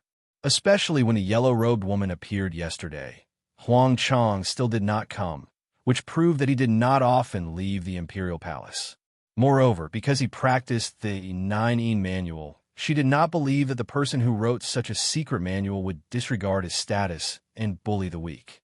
Even if the imperial palace really wanted to capture her, at most they would send those experts from last time. As long as she stayed in Prince Chi's mansion, those people would not be able to do anything to her in broad daylight. Song Qingshu thought about it and felt that her analysis was very reasonable. Then, he sent some more beggar sect experts from Chun Yuliang to protect Prince Chi's mansion and told Ren Yingying to stay close to Huangrong. After all, the entire city of Lin and now knew that Ren Yingying was the nominal princess of Qi and would not easily touch her. With Ren Yingying protecting Huangrong, the other side would be afraid to take action. After arranging everything, Song Qingshu took Qin Yuanyuan in the direction of the imperial palace. On the way, Qin Yuanyuan wanted to say something but hesitated. Song Qingshu could not help laughing and said, "Sister Yuanyuan, what do you want to say?" "Nothing." Qin Yuanyuan sighed faintly. "It's just that I suddenly have a strange feeling when I think that you are about to leave Lin. Do you suddenly feel insecure?" Song Qingshu asked. Qin Yuanyuan was stunned. After a long time, she nodded and said, "Yes, that's what I mean." Song Qingshu said with a smile, "You have no one to rely on in Lin now, so it's normal to have this kind of feeling. Don't worry, He Taizo will protect you at that time. If you have any problems, you can go to Yingying. I have told her to take care of you often." Qin Yuanyuan's expression was somewhat indifferent. "I understand."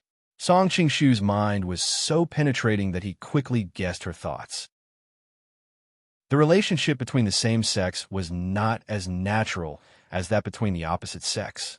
"Don't worry, I'll come back as soon as I finish my business." Qin Yuanyuan looked at him quietly. "Aku, and I will wait for you." Hearing her words, Song Qingshu couldn't help but be startled. Qin Yuanyuan instantly realized that her words were ambiguous. She couldn't help but blush as she said, "I meant waiting for you to come back and save Aku." Song Qingshu's lips curled into a smile. "I didn't misunderstand. Why are you so anxious?" Qin Yuanyuan couldn't help but say, "You're so annoying." The two chatted along the way and soon arrived at the imperial palace. Now that Song Qingshu was Prince Qi, he was qualified to bring attendants into the palace. Moreover, Qin Yuanyuan was a woman, so the palace guards wouldn't make things difficult for her. The identity that Song Qingshu arranged for Qin Yuanyuan was to bring gifts. After all, as Prince Qi, it was impossible for him to bring gifts himself.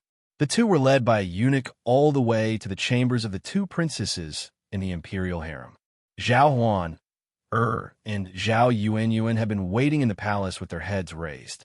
Seeing him, they stood up excitedly. "Ahem, princesses, please pay attention to the royal etiquette." An old nanny on the side coughed, and the two princesses abruptly stopped their movements. Seeing the two princesses' aggrieved expressions, Song Qingshu frowned. This nanny was really controlling. However, she, as a servant, dared to treat princesses like this. Clearly, she was relying on her master's power. It seems that Zhao doesn't treat those poor sisters well. While Song Qingshu was deep in thought, the nanny interrupted him.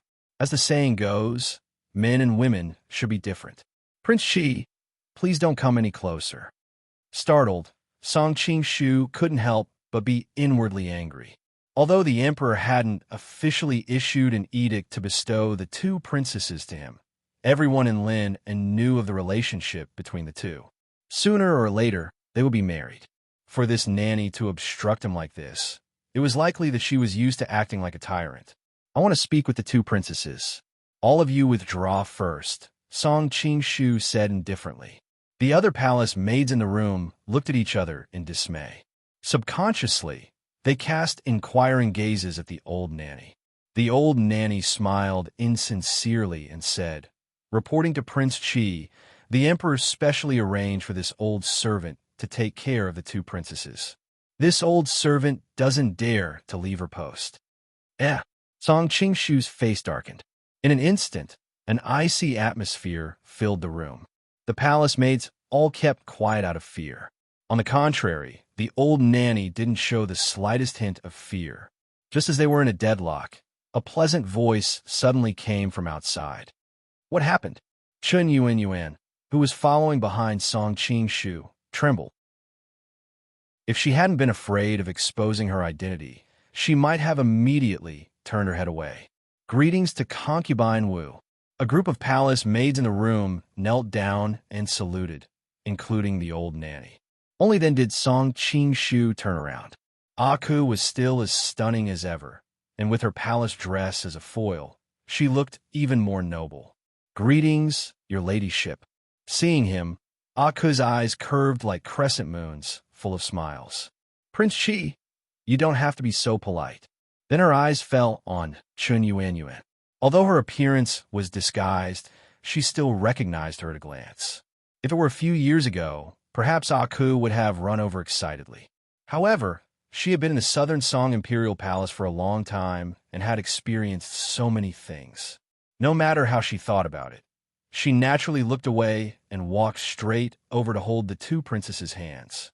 I have recently obtained a few new toys, and I specially brought them for you to play with. Thank you, Your Highness. Zhao Huaner and Zhao Yuanyuan looked at each other and hurriedly returned the greeting. You and I are sisters-in-law. There is no need to be so polite. Ako hurriedly held the two princesses and said with a smile. After chatting for a while, Aku suddenly thought of something. This consort had forgotten that today is the day the Prince of Qi will visit you too. I won't disturb you two anymore. As she stood up, she waved to the old nanny. I rarely come here. Nanny Rong, can you show me around?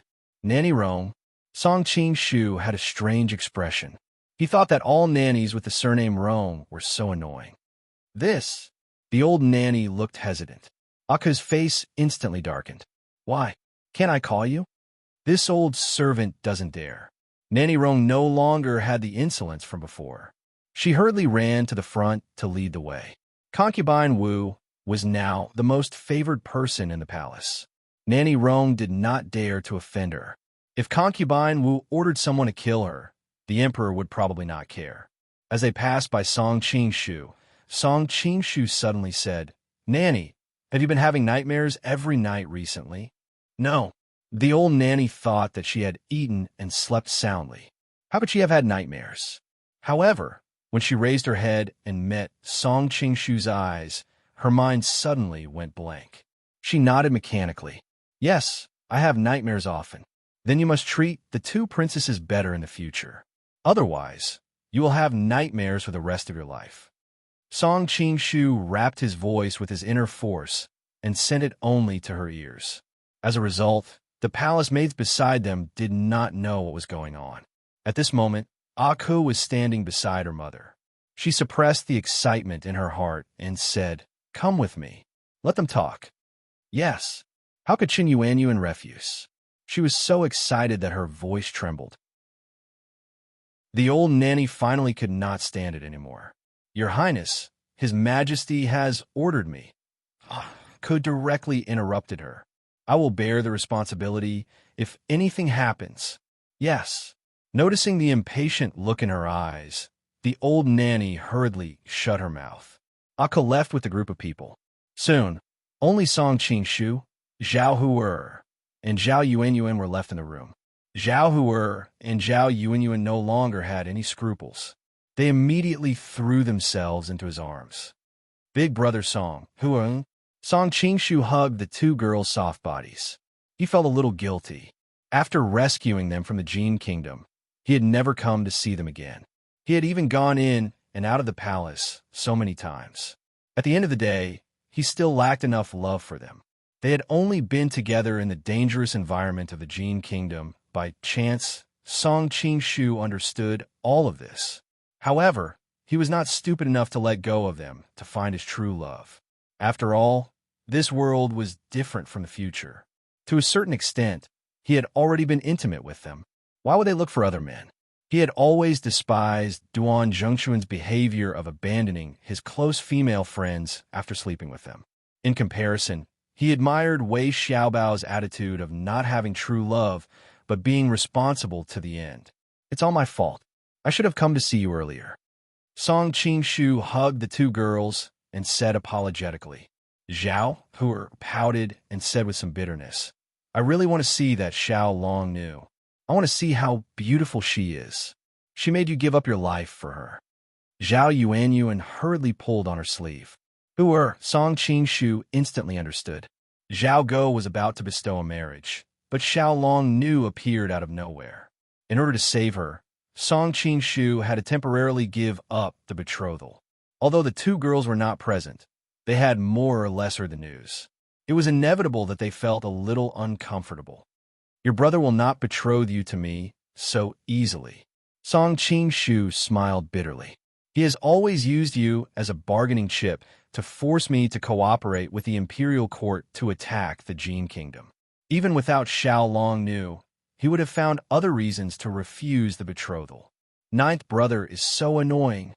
Zhao Huer stamped her feet and said with some dissatisfaction, in the past, when we were locked up in the Jin kingdom, he did not come to save us.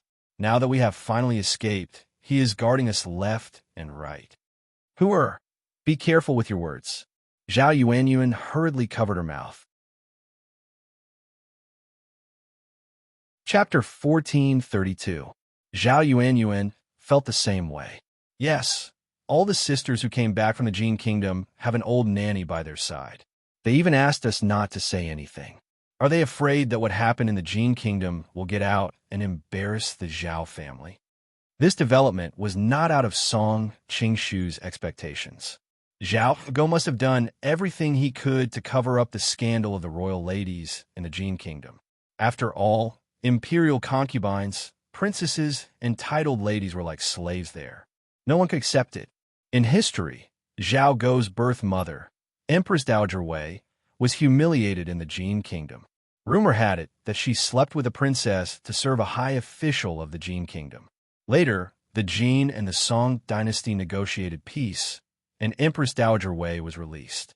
Empress Dowager Wei was very secretive about what happened in the Jin kingdom. Later, that princess also escaped from the Jin kingdom. She thought that she had finally escaped, but because she was an insider of the scandal, Empress Dowager Wei killed her, saying that she was pretending to be a princess. So it seemed that Zhao Go had the intention of keeping an eye on the princesses who returned from the south by sending vicious nannies.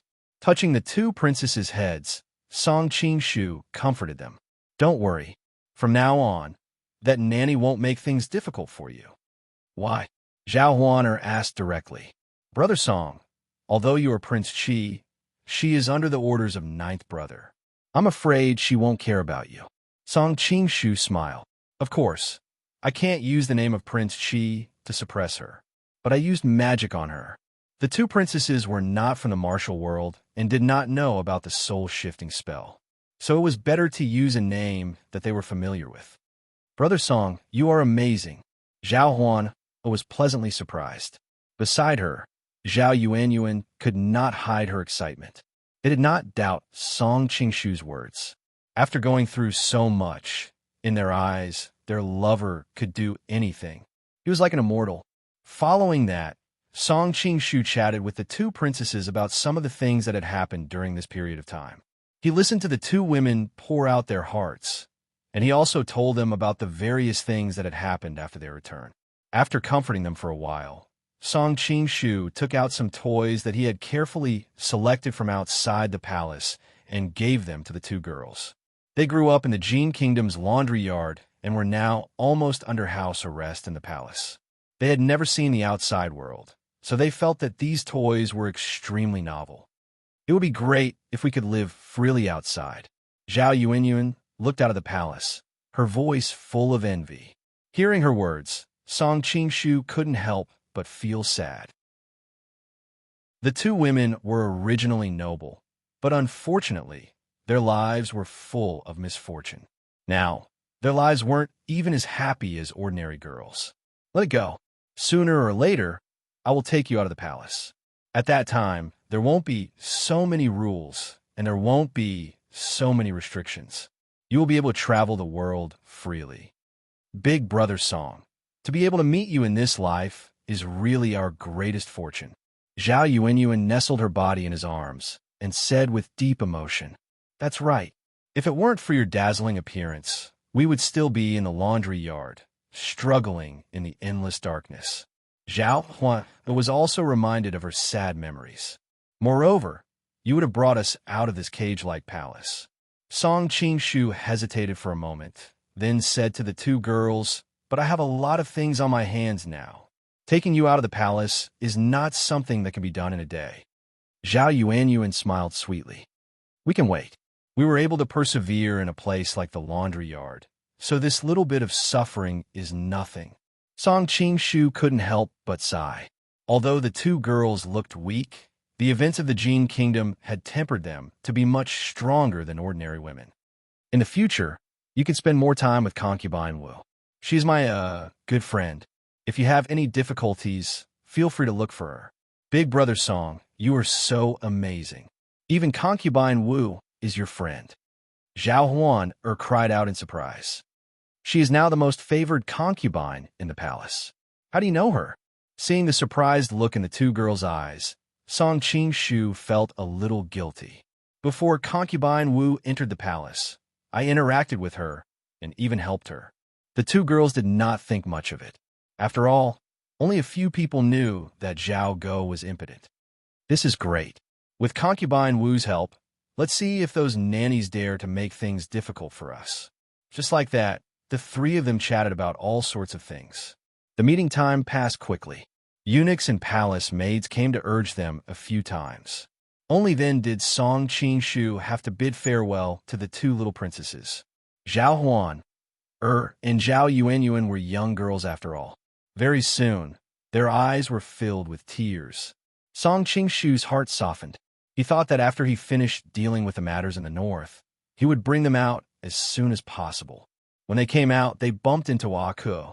With his sharp eyes, Song Qingshu noticed that both her and Chen Yuanyuan's eyes were slightly red. It was obvious that the mother and daughter were also sad about the impending separation. "Your Highness, it's time to return to the palace," a palace maid reminded Aku from behind. Aku had no choice but to say to Song Qingshu, "I heard that the king of Qi is going to lead an army to attack the Jin Kingdom. I wish the king of Qi a safe journey." "Thank you, Your Highness." Song Qingshu hurriedly returned the gesture. Aku took the opportunity to whisper to him, "Take good care of my mother. Don't worry. Take good care of yourself too. When I return, I will take you out of the palace," Song Qingshu replied. Aku's crystal-clear earlobes were instantly dyed red. In a barely audible voice, she said, "I will wait for you." With that, she left shyly, occasionally turning back to look at her mother. Chen Yuanyuan also stared at her unblinkingly. It was obvious that her emotions were stirring. Even her body was trembling slightly. Only when Aku's figure disappeared around the corner of the corridor did Song Qingshu walk over to support Chen Yuanyuan. "Sister Yuanyuan, let's go." Chen Yuanyuan was somewhat absent-minded. Only by allowing him to support her did she not fall. The two of them walked like this for a while. Suddenly, a faint voice sounded.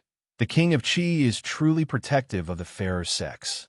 Chen Yuanyuan trembled. Finally regaining her wits, she hurriedly pushed Song Qingshu away. She straightened her body, an extremely awkward expression on her face. Song Qingshu turned his head to look at the yellow-robed figure. He could not help but smile bitterly. Miss Yang is truly mysterious these days. The yellow-robed woman lightly snorted. She slowly walked over, her gaze constantly examining Chen Yuanyuan. Seeing her graceful figure, she could not help but reveal a look of surprise. When she clearly saw her appearance, she could not help but exclaim in surprise. Worried that she would see through his disguise, Song Qingshu hurriedly said to Chen Yuanyuan, "Wait for me outside." Chen Yuanyuan reacted quickly. Yes, with that, she lowered her head and walked out. The yellow-robed woman came to Song Qingshu's side. Watching his departing figure, she could not help but say, "You always have beauties by your side. Even a mere maid has such a graceful figure. It's just that her appearance seems a little ordinary." Song Qingshu smiled awkwardly. Look at what you're saying. No matter how graceful a maid's figure is, she cannot compare to you. The yellow-robed woman blushed and spat. Nonsense. Worried that her attention was still on Chun Yuan, Song Qingshu hurriedly diverted her attention. Didn't you say yesterday that you had something to say to me? Why did you run off afterwards? The yellow-robed woman could not help but roll her eyes. You still have a nerve to say that? Yesterday your wife was there. Wouldn't I be looking for trouble by going into the carriage? Song Qingshu could not help but laugh. Could it be that you feel a little guilty after seeing your wife? The yellow-robed woman's expression turned cold. Is this kind of joke interesting? She already had a cold temperament. Now it was one disaster after another. Song Qingshu felt as if the temperature in the air had dropped by a few degrees. Angry women age faster. The yellow-robed woman snorted. You don't have to worry about that. She paused and muttered in a low voice. What's more, Miss Run is not a wife. Amay's Zhou Zhuo and the 9th princess of the former Ming dynasty. Which one of them is willing to be a concubine? Song Qingshu was shocked. What are you talking about? Nothing. The yellow-robed woman's face turned slightly red. She hurriedly said, Yesterday, I came to find you mainly to say goodbye. I learned that you were coming to the palace today, so I deliberately waited for you here. After today, I do not know when we will meet again. Suddenly, Song Qingshu also felt a little sad. Today's world was different from the future. There were high-speed trains and planes. Once an ordinary person was separated by 1,000 miles, let alone a few years, they might not see each other again in a lifetime. Fortunately, he was not an ordinary person now. Whether it was riding a horse or taking a boat, he had enough money to pay. Moreover, he had superb qigong. At worst, he could run on 2 legs. Of course, there were many things to do in the north this time. It would take at least a year and a half to finish everything. Well, I have seen you off. You can go. Before Song Qingshu could speak, the yellow-robed woman suddenly spoke. Then, she turned around and floated away. Song Qingshu was stunned. You came to say goodbye to me, but you left without saying anything? The yellow-robed woman's figure paused. She hesitated for a moment and asked, The grass will be green next spring, right? Song Qingshu had a strange expression on his face. He, who came from the future, was extremely sensitive to the word green. He thought that the sentence was strange and did not know what she meant. He could only casually answer, I don't like green. That's right. I saw who were in Yuan today. They seem to be in a difficult situation in the palace. When you have free time, remember to take care of them. Song Qingshu hastily added. The yellow-robed woman coldly snorted. Her voice grew colder and colder. I know. Finished speaking. She did not pause and quickly disappeared. Only Song Qingshu was left with a stunned expression. He did not know how he had offended her. You really have beauties by your side, no matter where you go. Chen Yuan walked over and said with a smile that was not a smile. Of course, Song Qingshu said confidently. I am too good of a person. Naturally, I am liked by others. You really have no shame. Chen Yuan jokingly scolded. Even though she was in disguise to hide her heavenly beauty, she was still extremely charming. Song Qingshu brought Chen Yuan back to the Prince of Qi's residence. Ren Yingying and Huang Rong were already sitting in the carriage waiting for him. Seeing his stunned expression, Ren Yingying smiled and said, If your husband wants to go far away, as his wife, I should send him off. Song Qingshu was so touched that he held her hand. Ren Yingying seemed to have been electrocuted and withdrew her hand. Somewhat guiltily, she glanced at Huang Rong. She saw that Huang Rong had her eyes closed and was pretending to sleep, as if she had not seen what had happened. Ren Yingying's icy mind naturally understood that Huang Rong was deliberately not embarrassing her. She could not help but feel even more embarrassed. She unhappily glared at the culprit. Chapter 1433. Song Qingshu couldn't help but think this way. For someone from the future, the word green was too glaring. He immediately thought of a line on the internet in the future. Falling in love with a wild horse that's out of control, the top of your head is a green grassland. As soon as Song Qingshu said this, the two women in the carriage looked strange. Ren Yingying looked at him and asked, "Did a girl say this to you just now?" Although he didn't know what it meant, his instinct told him that it was not a good thing to admit it at this time. He shook his head like a rattle and hurriedly denied, "No, no." Huang Rong laughed and said, "Qingshu, you don't have to lie. This poem is from Wang Wei's farewell in the mountain. The spring grass is green next year, but the prince's grandson will not return. You are now Prince of Qi. If the prince doesn't refer to you, who does he refer to? He misses you and wants you to come back soon." Song Qingshu suddenly understood. No wonder the girl in yellow showed a sour face just now. It turned out that he didn't understand what she meant. He came from a future, so he might know some history and have seen more things. But his attainments in ancient poetry were really not as good as the people in this world. It was no wonder that he didn't understand. Now I know what it means to be uneducated is terrible. Song Qingshu regretted it too late. Suddenly, he saw the two women in the carriage looking at him with a faint smile. He couldn't help but blush. He coughed twice and said, "This is just a friend, an ordinary friend." "Really?" Ren Yingying thought for a while and sighed secretly. But she didn't get to the bottom of it. Huang Rong saw her attitude and had to admire that she was really a generous woman. But which woman wanted this kind of generosity? The time of gathering was always short, and the time of parting would come eventually. After the carriage went out of the city gate, Song Qingshu wouldn't let Ren Yingying see him. He said, "You haven't recovered yet. Besides, linen looks calm on the surface, but in fact, it is full of danger. I really don't trust you to see me off." "But," Ren Yingying frowned slightly, "but I can't bear to part with you."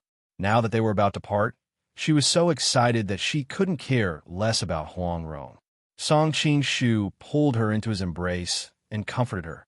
"Yingying, I promise you that I'll rush back to see you after I'm done with my matters. You must remember to practice the everlasting youth skill that I imparted to you in linen. I don't want you to have exhausted your lifespan and passed away when I come back." Ren Yingying couldn't help but laugh through her tears. She couldn't help but hit his chest. "How can it be so fast? It's fine as long as you're smiling. Don't make our parting so sad." Song Qingshu wiped away the tears on her cheeks. "You're crying like a kitten." Huang Rong listened to the two of them being lovey-dovey, and she got goosebumps all over her body. Only then did Ren Yingying remember that there was someone next to her. She blushed and pushed him away. "Well, remember to take care of Sister Huang on the way."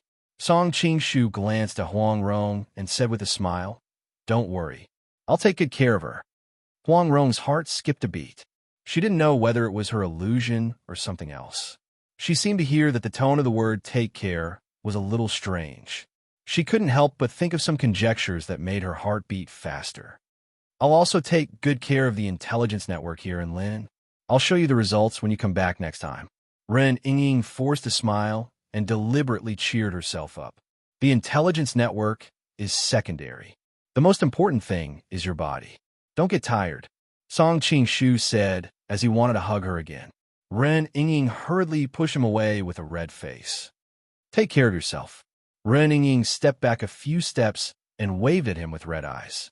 Song Qingshu knew that it was getting late. If he continued to dawdle, he might make her feel more uncomfortable. So he hardened his heart and jumped into the carriage again. He ordered, "Let's go."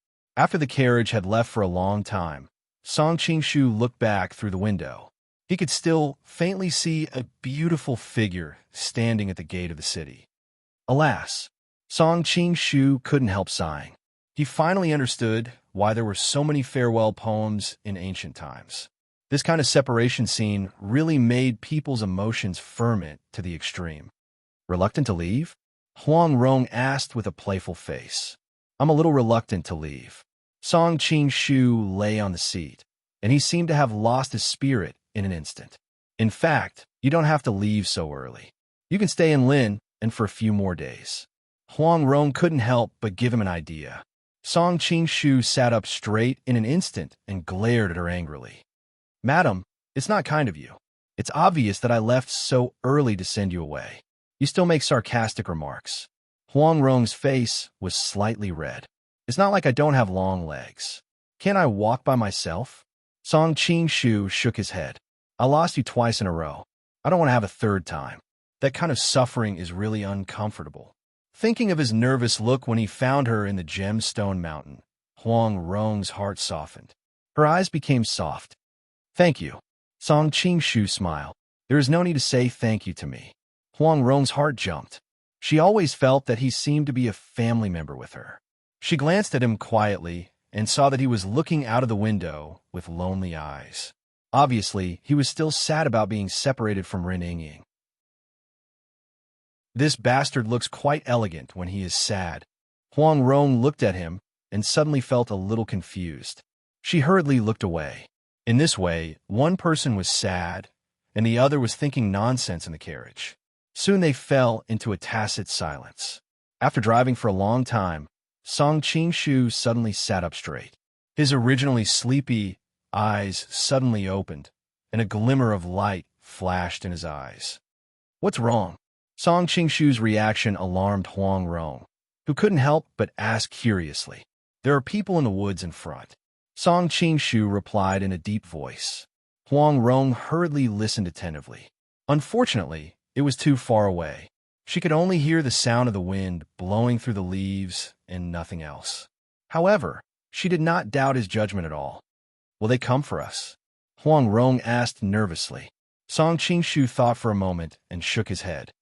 I don't think so, although it is a distance from Lin and it is not remote. How can they set up an ambush here? As for who they are, we will know when we go and have a look. Huang Rong frowned and said, Isn't it too risky? With me by your side, the world is so big. Even if it is a dragon's pool or a tiger's den, you don't have to be afraid. Song Qing-shu said lightly, but there was a sense of disdain in his tone. Huang Rong knew that he was telling the truth. Sometimes she had to admit that a confident man really had a different kind of charm. Song Qing-shu ordered his men to drive the carriage in the direction of the woods where there were people. After a while, he said, Stop here and see the situation. Those who were good at fighting had no illustrious achievements. In fact, Song Qing-shu also understood that the wisest thing to do was to leave. If he came over, it was easy to get into trouble. However, perhaps he was bold because of his skills, or because of the experience of playing RPG games in his previous life. He knew that the most terrible thing was not what happened, but that time passed unknowingly when nothing happened. Only by triggering more things could there be more opportunities. Although today's world was not a game, the principle was still the same. Song Qing-shu lifted a corner of the curtain of the carriage and saw that in an open space dozens of feet away, a group of people wearing red uniforms and ferocious iron masks had surrounded a carriage. The design of the carriage was much more elegant than the one Song Qing-shu was riding in. The thin white gauze curtain fluttered in the wind, and he could faintly see a woman sitting inside. Unfortunately, it was separated by layers of gauze, so he could not see the appearance of the person inside. There were also more than 10 people scattered around the carriage, looking at these people in red with vigilance. Even from a distance, one could see the tense atmosphere in the air. It could be said that a fight could break out at any moment. Oh, I didn't expect it to be an old acquaintance. Seeing the people around the carriage, Song Qing-shu could not help but chuckle. At this time, Huang Rong also came over, and after seeing those people clearly, she could not help but say, The 4 great evildoers have done all kinds of evil, and you are actually friends with them? Old acquaintances are not necessarily friends. Song Qing-shu smiled, and suddenly noticed that Huang Rong's face was already very close to his. Looking at her tender face, which was like a young girl's, he suddenly felt a little tempted and wanted to go up and kiss her. However, he was worried that he would annoy her, so he did not kiss her in the end. Huang Rong did not notice anything unusual and said, It seems that there are people from Shishia's Class 1 hall, but I don't know who these people in red who surrounded them are. This place is not far from Lin, and so they must be people from the Southern Song Dynasty. Look at their clothes. They're a bit like the legendary Imperial City Guards. Song Qing-shu replied in a deep voice. The Qing Dynasty had the sticking department. The Ming Dynasty had the embroidered uniform guards. The Liao Dynasty had the secret service. and the Jin dynasty had the washing house. The Southern Song dynasty also had its own spy agency, the Imperial City Guards. The Imperial City Guards were divided into two types of people. One type was called the personal attendants, who were in charge of the Imperial City Guards. For example, the Imperial City Guards were in charge of the various gates of the Imperial City Guards. There were 5 lines of defense in the Imperial City Guards, which are usually directly distributed by the Imperial City Guards and the guards in front of the palace. The reason for this arrangement was to allow the Imperial City Guards and the guards in front of the palace to check and balance each other and prevent abnormal movements. The other type was called the personal attendants, also known as the inspectors. This was the second function of the Imperial City Guards, a secret spy agency. Its predecessor was the Wushu department set up by the Taizu Emperor. It was renamed the Imperial City Guards during the reign of Emperor Taizong of Song. These inspectors went from the brothels to the ministers of the government to gather information.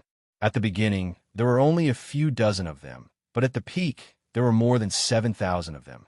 Their main role was in 4 aspects. First, to monitor the army. Usually, there were spies from the Imperial City Guards and the garrison army in the capital, and even the guards in front of the palace. They recorded the daily activities and reported them in detail, and when necessary, they would take emergency measures. For example, during the Renzong period, the soldiers sang "da" and the others got drunk and said some disrespectful words. They were immediately arrested by the Imperial City Guards and sent to Kaifeng Mansion, where they were soon executed. Second, to spy on the discussions among the people. During the Song Shenzong reform, the court was in turmoil, and there were many people who slandered the court. The Imperial City Guards were everywhere, and anyone who heard someone talking about the court was immediately arrested. Tens of thousands of people were imprisoned because of this. Third, to spy on the activities of the officials. There were many officials in this area, from the relatives of the emperor to the warehouses of the various departments. There were fixed people in charge of monitoring them. Sometimes, the emperor would even assign some temporary tasks. For example, during the reign of Emperor Taizong, he suspected that the granary officials in the suburbs of the capital were cheating, so he sent people from the Imperial City Guards to infiltrate the granary in disguise. Sure enough, there was corruption. Fourth, to guard against enemy countries. The Song dynasty was weak.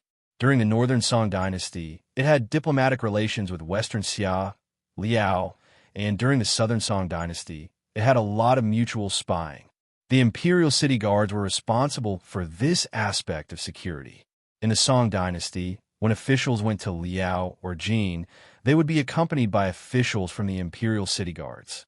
When envoys from Liao or Jin came to the Song dynasty, the Imperial City Guards would also participate in the reception. According to the records, during the Jin dynasty, the Imperial City Guards discovered that a merchant was a spy from Liao and arrested him. The reason why Song Qingshu knew so clearly was because of the intelligence network of the Qing Kingdom and the Jin Kingdom. While recalling the information from the Imperial City Guards, Huang Rong suddenly said in surprise, "The leader of the Imperial City Guards is actually a woman." Song Qingshu's attention was attracted by the 4 villains, and the people of the Imperial City Guards were all wearing masks, so he didn't notice for a moment. Hearing this, he looked carefully and saw that the leader of the Imperial City Guards was a graceful woman with long hair fluttering behind her. Even though she was tightly wrapped in the clothes of a secret agent, it didn't hide her own charm. Chapter 1434. Judging from the woman's figure, she should be a young girl. As the saying goes, young women tend to be plump and graceful, while young girls are more slender and youthful. Song Qingshu vaguely felt that he should know this person, but he couldn't think of any girl he knew who was related to the Imperial City Department. "Miss, what do you mean?" Duan Yanqing's signature ventriloquism sounded. His voice was hoarse and unpleasant, and it could scare children into not crying in the middle of the night. The girl said, "A few days ago, the young lady of the Imperial Censor Shen Yan's family was kidnapped. We, the Imperial City Department, were ordered to investigate. We heard that the notorious pervert Yunzhong, he appeared near Lin and City, accompanied by a girl. We suspect that the young lady of the Shun family was kidnapped by him.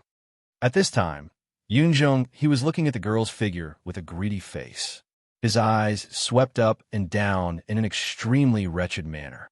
Hearing her words, he couldn't help but laugh. Little sister, you can eat whatever you want, but you can't say whatever you want. Noticing his wretched and disgusting look, the girl's eyes showed disgust. She instantly drew out the soft sword from her waist and said coldly, "Who is your little sister?" "She's the one who agrees." Yunjong-hee's smile made even Song Qing-shu, who was far away, want to punch him. The girl who bore the brunt was naturally more anxious. She raised her hand, and several silver needles flew in front of Yunjong-hee. Yunjong-hee's smile stiffened, but it was too late for him to dodge. Song Qing-shu uttered a sound of surprise. This girl's acupuncture technique was also ingenious. In recent years, apart from Dongfang Muxiue, this girl was the only one who could use needles so well. Ding, ding, ding. Duan Yanqing withdrew the wrought iron staff in front of Yunjong-hee, which still had 3 trembling silver needles stuck in it. He said, "Fourth brother, don't be rude." Yunjong-hee had just recovered from the shock. He didn't dare to say anything at this time. Duan Yanqing said to the girl, "Miss, it is said that the young lady of the Shun family is the candidate for the crown prince's wife. No matter how lustful my fourth brother is, he wouldn't dare to be so audacious. I hope you can investigate this." The girl snorted coldly. The people of Shishia's Class 1 Hall have always been the enemy of the great song. I think the disappearance of the young lady of the Shun family is likely to be your doing.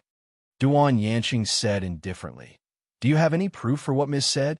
Evidence?" The girl pointed at the carriage beside them. "Who's the woman inside?" Duan Yanqing answered. "She is not the young lady of the Shun family." "Yes or no?" "We'll know once we check," the young girl said as she walked towards the carriage. Duan Yanqing stepped forward and stood in front of her. "Please forgive me. My companion doesn't like to see outsiders.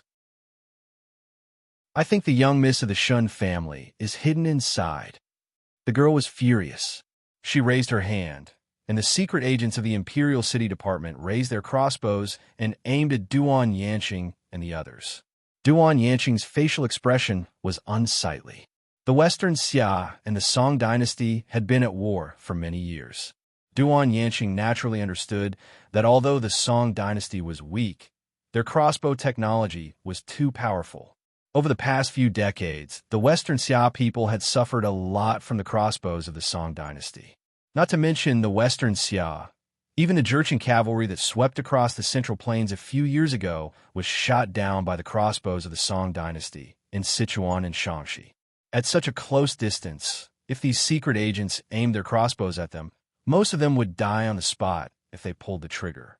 It's really outrageous. It's always us 4 villains who wrongly accuse others. How can we be wrongly accused by others? Boss, don't talk nonsense with her. Let me break this little girl's neck.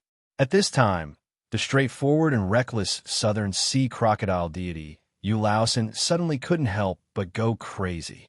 Yu Laosan, don't be impulsive. Boss knows what to do. Yi Ernyang hurriedly stopped him. How many times have I told you that I am Yu Laosan, not Yu Laosan? The southern sea crocodile deity glared at Yi Ernyang angrily. As long as I'm still here, you will always be the third. Yi Ernyang snorted coldly. What did you say? The southern sea crocodile deity was furious. I will twist your head off and see who is the second. Saying this, he pulled out the crocodile scissors on his back and attacked Yi Ernyang. Do you think I am afraid of you? Yi Ernyang took out the willow blades and instantly fought with him. Yun Zhanghe, who was at the side, shook his head repeatedly. Yu Laosan, oh Yu Laosan, you really can't change your ways. You're always fighting with second sister for spot. Second sister, let me help you. As he spoke, he waved his iron claw and steel staff and joined the battle. Seeing the 3 of them fighting fiercely, the people of the Imperial City Department looked at each other and subconsciously lowered the crossbows in their hands. They all went to consult their leaders. In the distance, Huang Rong frowned. I am afraid we have fallen into a trap. At this time, the young girl was also alarmed. She exclaimed, "Be careful." Unfortunately, it was too late. Yi Earnyang, Yu Lao San, and Yunzhong he suddenly attacked at the same time. A large number of hidden weapons were shot out, and the secret agents with crossbows were hit. In an instant, a row of them fell. Then, the three of them led the experts of the Class 1 Hall under their command to rush into the secret agent formation of the Imperial City Department during the chaos and fought with many secret agents. In this way, the remaining archers of the Imperial City Department could not distinguish between friend and foe and did not dare to shoot randomly. Yunzhong, I will settle the score with you later for scolding me just now. Yu Laosan did not forget what had happened just now. Yunzhong smiled embarrassedly. What did I scold you for? Oh, I said that you can't change your habits. Isn't this a trick of injuring yourself for everyone's safety? Why are you so stingy? Yu Laosan was so angry that he stomped his feet. I swear I will definitely twist your neck. Yunzhong stroked his mustache and smiled wickedly. I'm afraid you don't have that ability. The young girl wanted to rush over to help, but Duan Yanqing did not give her the chance. He waved his Damascus iron staff to stop her, and the two sides instantly fought. What time is it now? And you are still quarreling here. Do you have any respect for me? Seeing that their boss was angry, Yu Laosan and Yunzhong closed their mouths. In the distance, Song Qingshu secretly laughed. This Yu Laosan is really straightforward. No wonder so many readers think that this evil man is a little cute. Huang Rong could not help but say, Qingshu, do you want to go and help? The people of the Imperial City Department have suffered heavy losses. Song Qingshu shook his head indifferently. Although the people of the Imperial City Department have lost the initiative, this is, after all, their home ground. They have many people, and it will be difficult for the people of the Class 1 Hall of the Western Xia to take advantage of them. Do you think my lady could defeat Duan Yanqing? After all, Huang Rong was from the Song dynasty, and with Duan Yanqing's fierce reputation, she naturally put herself on the side of the Imperial City Department. After all, the lady is young, and her internal energy is certainly not as good as Duan Yanqing's. However, her swordsmanship is exquisite. Obviously, she has been taught by a famous teacher since she was a child. It is not impossible for her to fight. Song Qingshu commented, still thinking about the identity of the young girl. As soon as he finished speaking, the young girl suddenly flicked her finger and a silver needle shot toward Duan Yanqing's eyes. Duan Yanqing did not dare to be careless and hurriedly retreated, raising his Damascus iron staff to defend. The young girl took advantage of this time to leap into the air. With a wave of her sleeves, a large number of silver needles poured out like a torrential rain of pear flowers. Instantly, more than half of the experts of the Western Xia side fell. Even Yi Earnyang, Yu Laosan, and Yunzhong were hit by several silver needles. But the young girl did not stop at all. She twisted her waist, and with a beautiful somersault in the air, she landed directly on the carriage. She lifted the white gauze outside and stretched out her hand to grab inside. Suddenly, a hand reached out from the carriage. It was a slender hand. In the distance, Huang Rong could not help but exclaim, "The owner of this pair of hands must be very beautiful." Song Qingshu casually added, "It's also very dangerous." The slender hand waved her sleeves, and the young girl of the Imperial Guard suddenly felt her legs go numb. With a muffled groan, she half knelt on the ground. She was shocked and hurriedly brandished her sword to stab inside. At this moment, the fair hand moved again and gently patted the chest of the other party. The young girl of the Imperial Guard hastily raised her hand to protect her chest. Who knew that her waist would suddenly go numb, followed by a heavy blow on her back? She could not help but spit out a mouthful of blood and fell to the ground. She did not know when the beautiful hand had already clasped her neck, and then a delicate and melodious voice rang out, "All of you stop, or I will kill her." The rest of the secret agents of the Imperial Guard had just noticed the situation here, and they were all shocked. This young girl's identity was special, and if anything were to happen to her, they would not be able to bear the consequences. In the distance, Huang Rong had a strange expression. Another young girl, and she must be an extremely beautiful one. Song Qingshu nodded. With such a beautiful pair of hands and such a pleasant voice, it would be a mistake of the heavens if she was not beautiful. That's right. Just now, the young girl of the Imperial Guard had clearly blocked the other party's attack. So why did she suddenly fall for it? Huang Rong could not help but ask. She had seen the entire process clearly, and even if it were her, she would not have been able to do better. She really could not understand why she had suddenly lost. As Song Qing-shu watched the situation in the distance, he slowly replied, "Looking at the situation just now, it seems that the palm force of the person in the carriage did not move in a straight line, but curved and curved, striking the young girl of the Imperial Guard in the waist, causing her to lose her balance, and then struck her back with a heavy blow." Palm force can be curved. When Huang Rong thought of the angle from which the person had exerted force, she could not help but be shocked. If palm force could be curved at any time, then it would be impossible to defend against it.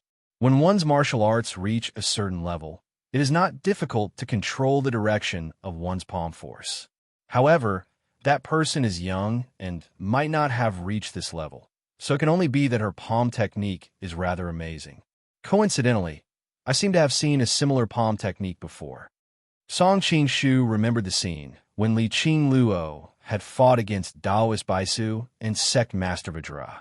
White Rainbow Palm Force from Western Xia. Song Qing-shu had a contemplative expression. Things were becoming more and more interesting. "Release her." The people of the Imperial Guard shouted angrily. The person in the carriage chuckled softly, and her voice was incredibly delicate. "Do you think that I will release her in this situation? If the secret agents of the Imperial Guard are all at your level, then I will be very disappointed." The four evil men led the remaining Class 1 Hall members to retreat near the carriage. At that moment, with a hostage in their hands, they did not need to worry about arrows. "Don't worry about me. Kill them all on the spot."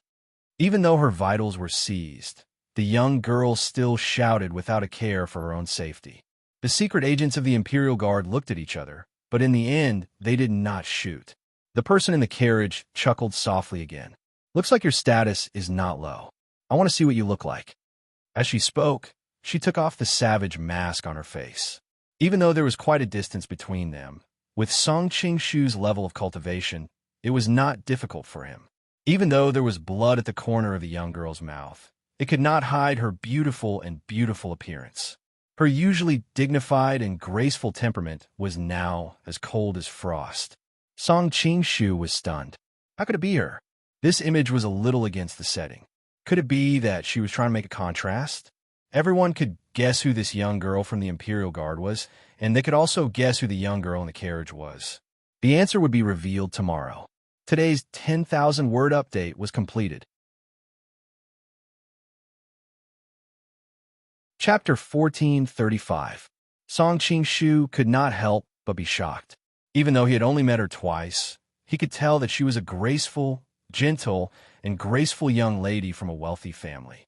But now, she did not look like her usual gentle and quiet self. Now, she was cold and handsome. She exuded a dangerous and dark presence, which was far different from her usual image. "You know her?" Noticing Song Qing-shu's reaction, Huang Rong could not help but ask. "To a certain extent, I know her. She is the young lady of the Shui family," Song Qing-shu explained with a bitter smile. "I remember now. Last time, when you were promoted to King of Qi, her father brought her along." Huang Rong cried out in surprise and looked carefully. Her temperament is completely different. It's as if she has become a different person. If you did not say it, I would not have recognized her. The Imperial Department is investigating the young lady of the Shun family. Song Qing-shu remembered that last time Shui Yi's men blocked the road, the yellow-clothed woman came to pass the decree of the palace and let them into the palace. He originally thought that he was the only one to enter the palace. He did not expect that Shui Baochai would also come with him. Should we save her? Huang Rong could not help but ask. Even though Zhao Go had set Guijing up, she still saw herself as a Song citizen. Besides, she had a good impression of Shui Baochai. When she thought about how Yunzhong he had a bad reputation and how he would not survive if he fell into his hands, she could not help but want to help. Song Qing-shu shook his head. There is no need for us. Someone will naturally do it. Huang Rong was puzzled. Suddenly, a white-robed swordsman descended from the sky. With her eyesight, she could not even see him clearly. He rushed towards the white carriage like a bolt of lightning. The Class 1 Hall elites, guarding the outermost area, did not even have time to react. A bloody line instantly appeared on their necks, and they all fell to the ground. With the obstruction from outside, the four villains finally reacted. They raised their weapons and went up. A cold light flashed. Yi Ernyang's willow leaf blades were stabbed into the tree beside her. Yu Laosan's crocodile beak scissors were stuck in the ground and trembled. The top of Yun Zhonghe's iron claw staff was cut off, and only a bare staff was left. One by one, the three of them were wounded. Yun Zhonghe's injury was the most serious. Because his weapon had been cut off, there was a deep wound between his chest and right arm. If he hadn't rushed to the carriage, he would have been cut in half. Duan Yanqing shouted loudly. His cultivation was, after all, far higher than the other three fiends. Using the solitary solar finger, he struck the tip of his opponent's sword with his wrought steel staff. Duan Yanqing grinned maliciously. While his right hand was blocking the opponent's sword, his other hand used the solitary yang finger to poke Duan Yanqing's body. This was a time-tested move that had killed countless heroes of the Jianghu. The white-clothed swordsman snorted coldly. With a flick of his wrist, the shuriken in his hand spun rapidly. Duan Yanqing only felt that the web between his thumb and forefinger was shaken, and he could no longer hold on to the Damascus iron staff in his hand. Feeling the bone-chilling sword chi, he could no longer care about his image and rolled down the carriage. When he regained his balance, he found that the web between his thumb and forefinger had split open and was dripping with blood. He could not help but be shocked. However, he remembered that there was something more important. He didn't have time to tend to his wound and nervously looked in the direction of the carriage. At this moment, the white-clothed swordsman had already stopped.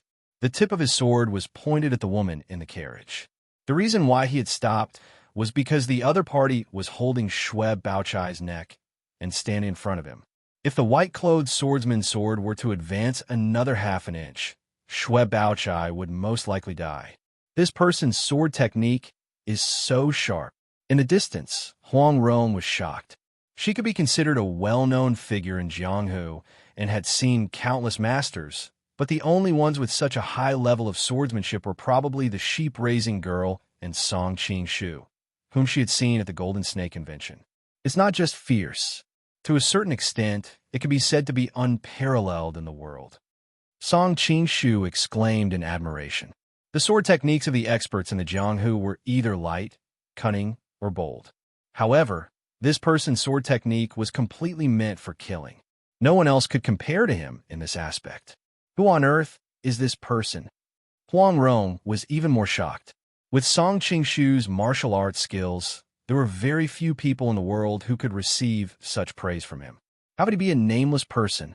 Song Qing-shu chuckled and said, "Have you forgotten what happened in the carriage last time?" Huang Rong's face turned red when she recalled the scene in the carriage. She said angrily, "Why are you talking about that now?" Song Qing-shu was stunned. Seeing her rolling her eyes and blushing cheeks, he understood that she had misunderstood. He couldn't help but smile and said, "I'm talking about someone who stopped our carriage on the street and wanted to have a sword match with me." "Ah!" Huang Rong exclaimed.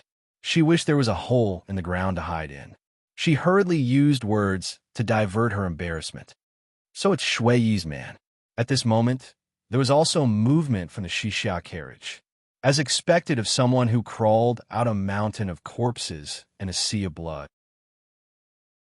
Your sword technique does indeed contain matchless killing intent. The girl's delicate voice rose from the carriage again. She did not seem to be nervous at all. A hint of surprise appeared on Shui Yi's face, which was as cold as ice. "You know me?" The girl chuckled softly. The Imperial City Department is in charge of gathering information from within and outside the country. Class 1 Hall is also in charge of something similar. How can we not pay attention to a powerful person who killed a Jurchen army of 1,000 by himself? In the distance, Song Qing-shu nodded.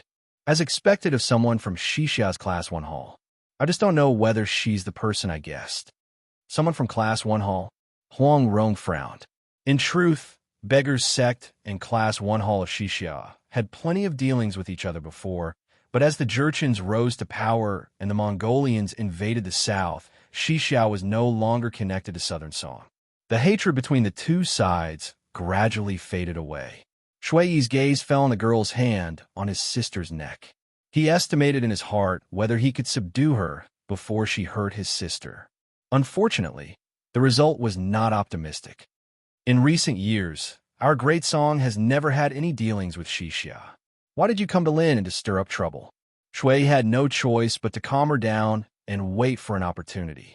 It was your Imperial City Department who stirred up trouble first. We were just enjoying ourselves here, but you suddenly sent people to surround us. Who is stirring up trouble? The girl snorted softly. The Class 1 Hall of Xixia has sent out all their experts. You said you wanted to go sightseeing in Linen. Do you think we are 3-year-old children? Shui sneered. Yes, we did come to Linen for something. Although our two countries did not have much contact in the past few years, we were no longer connected to each other. Now that Mongolia has returned Sichuan to you, and at the same time, they have also returned some of the land that they had occupied in the past to Xixia.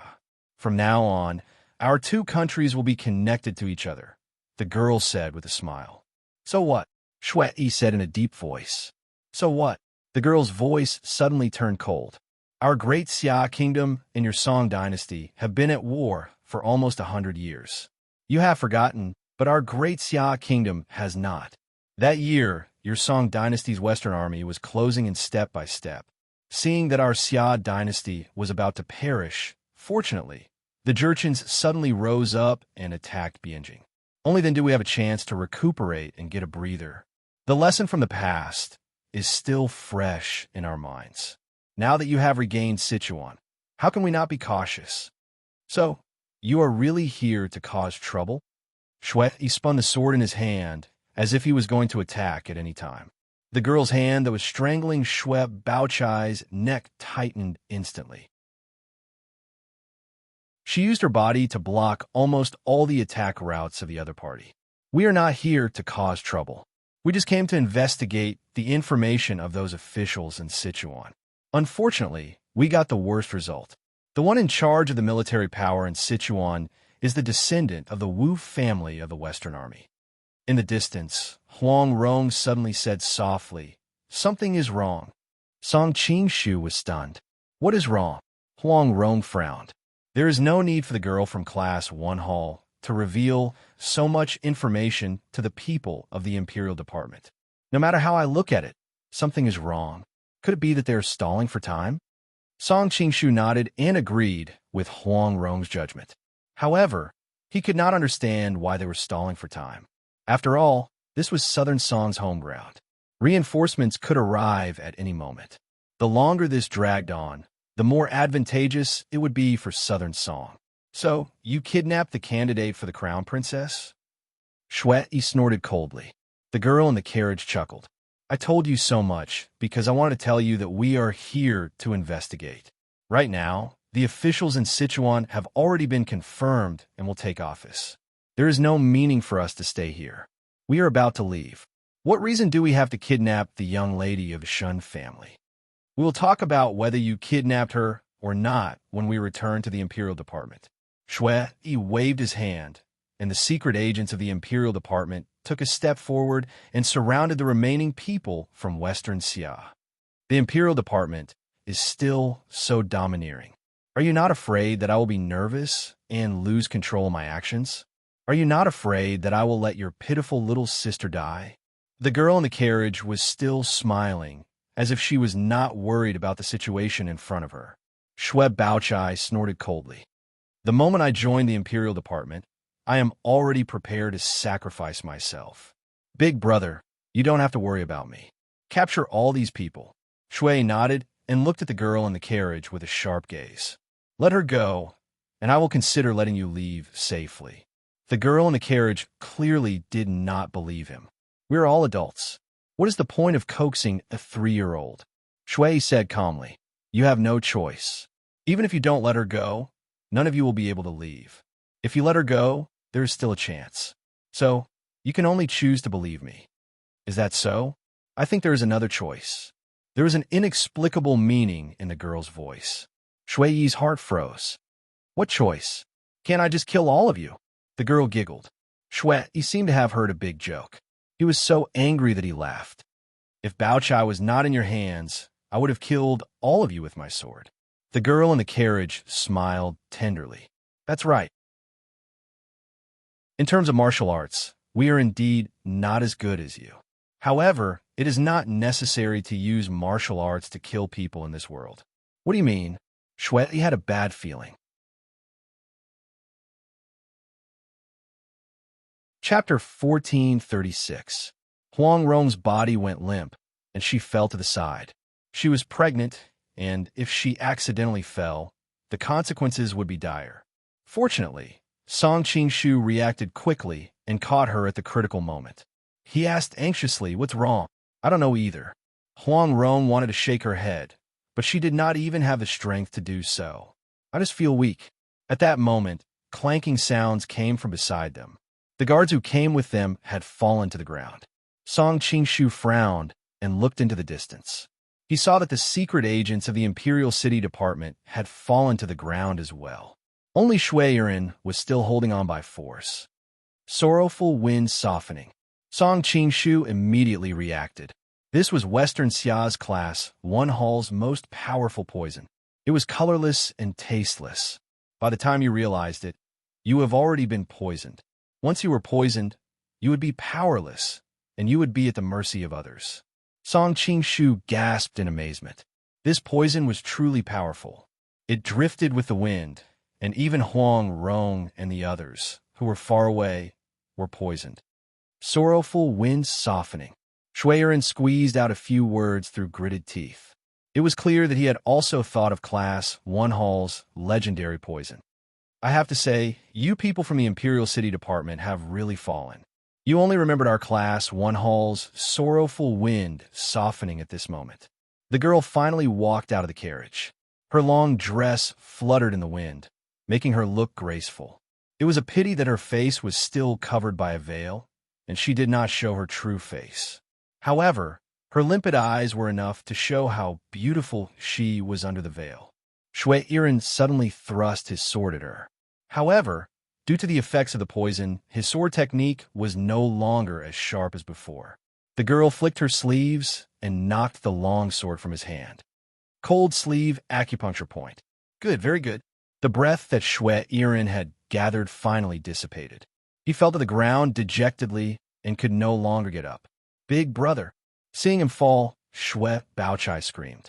Ever since she could remember, this big brother of hers had always been an invincible existence. She didn't expect him to fall today. She was sad and worried. The Western Xiao woman placed her hands behind her back and paced back and forth. She could not help but have a smug look appear on her face. Do you know why I revealed so much information about Class 1 Hall to you just now? 1. It's because I wanted to wait for Sorrowful Wind Softener to take effect, and 2. It's because I know that none of you will be able to leave this place alive. It's fine even if I told you about it. After all, dead people keep secrets. I, Shui Yi, have traversed the world. I never thought that I would fall at the hands of a little girl. Shui knew that he would not be able to escape today. His voice was filled with resentment and helplessness. In the distance, Song Qingshu sighed in his heart. Forget about Shui Yi. Even he and Icy Snow had fallen prey to Sorrowful Wind Softener's Sorrowful Wind Softener when they were in the cottage outside Kaifeng City. This poison was truly impossible to guard against. At that time, he had obtained the antidote for Sorrowful Wind Softener from the 4 great villains. But after a series of events, he no longer had the antidote with him. Fortunately, he had been poisoned by Golden Ripple Flower, and once he used Supreme Mystery Scripture to get rid of that incurable poison, he suddenly realized that he was now immune to all poisons. He did not know whether it was because of Supreme Mystery Scripture or because Xiao Long Nu had fed him Ouyang Feng's rhinoceros dragon pill. Age does not determine one's ambitions. Why doesn't the famous Shui Yiren know this? The girl laughed coldly and ordered her subordinates. Take Shui Yi and his sister away. Kill the rest. In the distance, Song Qingshu's heart trembled when he heard this. This girl's voice was delicate and sweet. He did not expect her to have such a ruthless heart. She did not even frown when she killed so many people. All right. I have long since taken a fancy to this girl. No one is allowed to snatch her from me." Although Yoon Jong-hee's wounds were still bleeding, he did not change his lecherous nature. The Western Xia girl laughed. "I can't give her to you now. It won't be too late to give her to you after we bring her back to Elite Hall for interrogation." All right. Looking at Shue Baochai's supple, jade-like skin, Yoon Jong-hee rubbed his hands and almost drooled. "If you dare touch her, I will make sure you die a horrible death." Shui Yi's voice was as cold as ice. His entire person was like a beast choosing its prey to devour. "If it was any other time, I might be afraid of you. Now that you have been hit by the sorrowful wind softener, you are like a toothless tiger. Who are you trying to scare?" Yoon Jong-hee said disdainfully.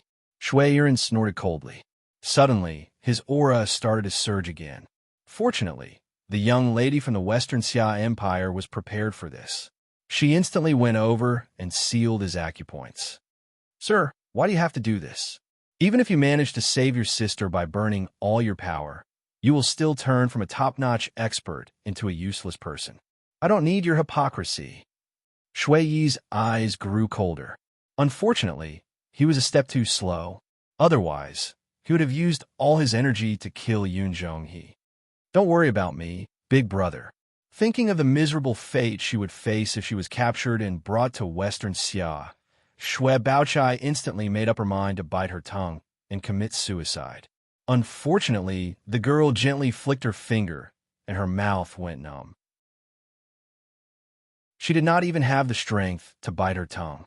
At this moment, Shue Baochai was in complete despair. Her heart sank to the bottom of the valley. As a secret agent, she had long been prepared to die. She had even anticipated that her innocence would be tarnished. However, when the time came, she discovered that she was not as strong as she had imagined. Suddenly, her eyes lit up. From this angle, she happened to see the carriage in the distance. Because she had seen it once before, she instantly recognized the symbol of the Prince of Qi. She hurriedly called out, "Please save me, Prince of Qi." As soon as these words were spoken, everyone present turned their heads. Because the two sides had been in a deadlock, no one had the time to pay attention to Song Qingshu and his entourage, who were several dozen zhang away. Because Huang Rong had fainted, Song Qingshu had already brought her back to the carriage. No one had seen them. At this moment, since they had been discovered, there was naturally no need to hide. He helped Huang Rong into the carriage and said, "You rest here for a while. I will help you find the antidote. Be careful." Huang Rong could not help but remind him. After all, the bodyguards accompanying them had been poisoned, and the Western Xia side had the advantage in numbers. "Don't worry." Song Qingshu revealed a warm smile. Then, he got off the carriage and walked toward the center of the battlefield. Regardless of whether it was the people from Western Xia's Class 1 Hall or the Southern Song's Imperial City Department, they had clearly seen him standing several dozen zhang away. Yet, in the blink of an eye, he had appeared in front of them. All of them felt a chill in their hearts. Looking at the graceful and alluring young woman before him, Song Qingshu slowly said, "My companions and subordinates were implicated by Miss Sorrowful Wind Softening. Please grant me the antidote." At this moment, the four great fiends finally saw the appearance of the person who had arrived. When they discovered that it was Song Qingshu, the four of them simultaneously took a few steps back, their faces filled with shock. They could not help but react in such a manner. They had dealt with Song Qingshu many times and knew that the current him was not someone they could afford to provoke. When the young woman from Western Xia noticed the reactions of Duan Yanqing and the others, she could not help but be secretly shocked. It should be known that the four great fiends had always been rude and unreasonable. Among the experts of Class 1 Hall, they were also famous for their arrogance. She did not expect that they would be so afraid of the other party at this moment. It could be seen that this kind of fear was deeply rooted in their bones. Although her heart was heavy, the young woman from Western Xia did not show any reaction on her face. Instead, she asked, "So, Your Excellency is Song Qing-shu, whose name has shaken the world in recent years." "I dare not say that my name has shaken the world. It is me." Song Qing-shu stretched out his hand and made a suction force. Shui Bao-chai, who was beside him, seemed to be grabbed by an invisible hand and flew toward him. The young woman from Western Xia was shocked. She hurriedly flew into the air and grabbed one of Shui Bao-chai's feet. She wanted to drag her back, but she did not expect that a huge force would come from her hand. She staggered and was involuntarily pulled toward Shui Bao-chai.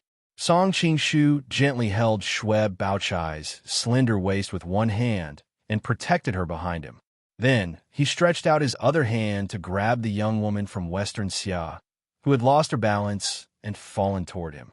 There was no lack of experts among the people present, but most of them did not see clearly how Song Qing-shu had made his move.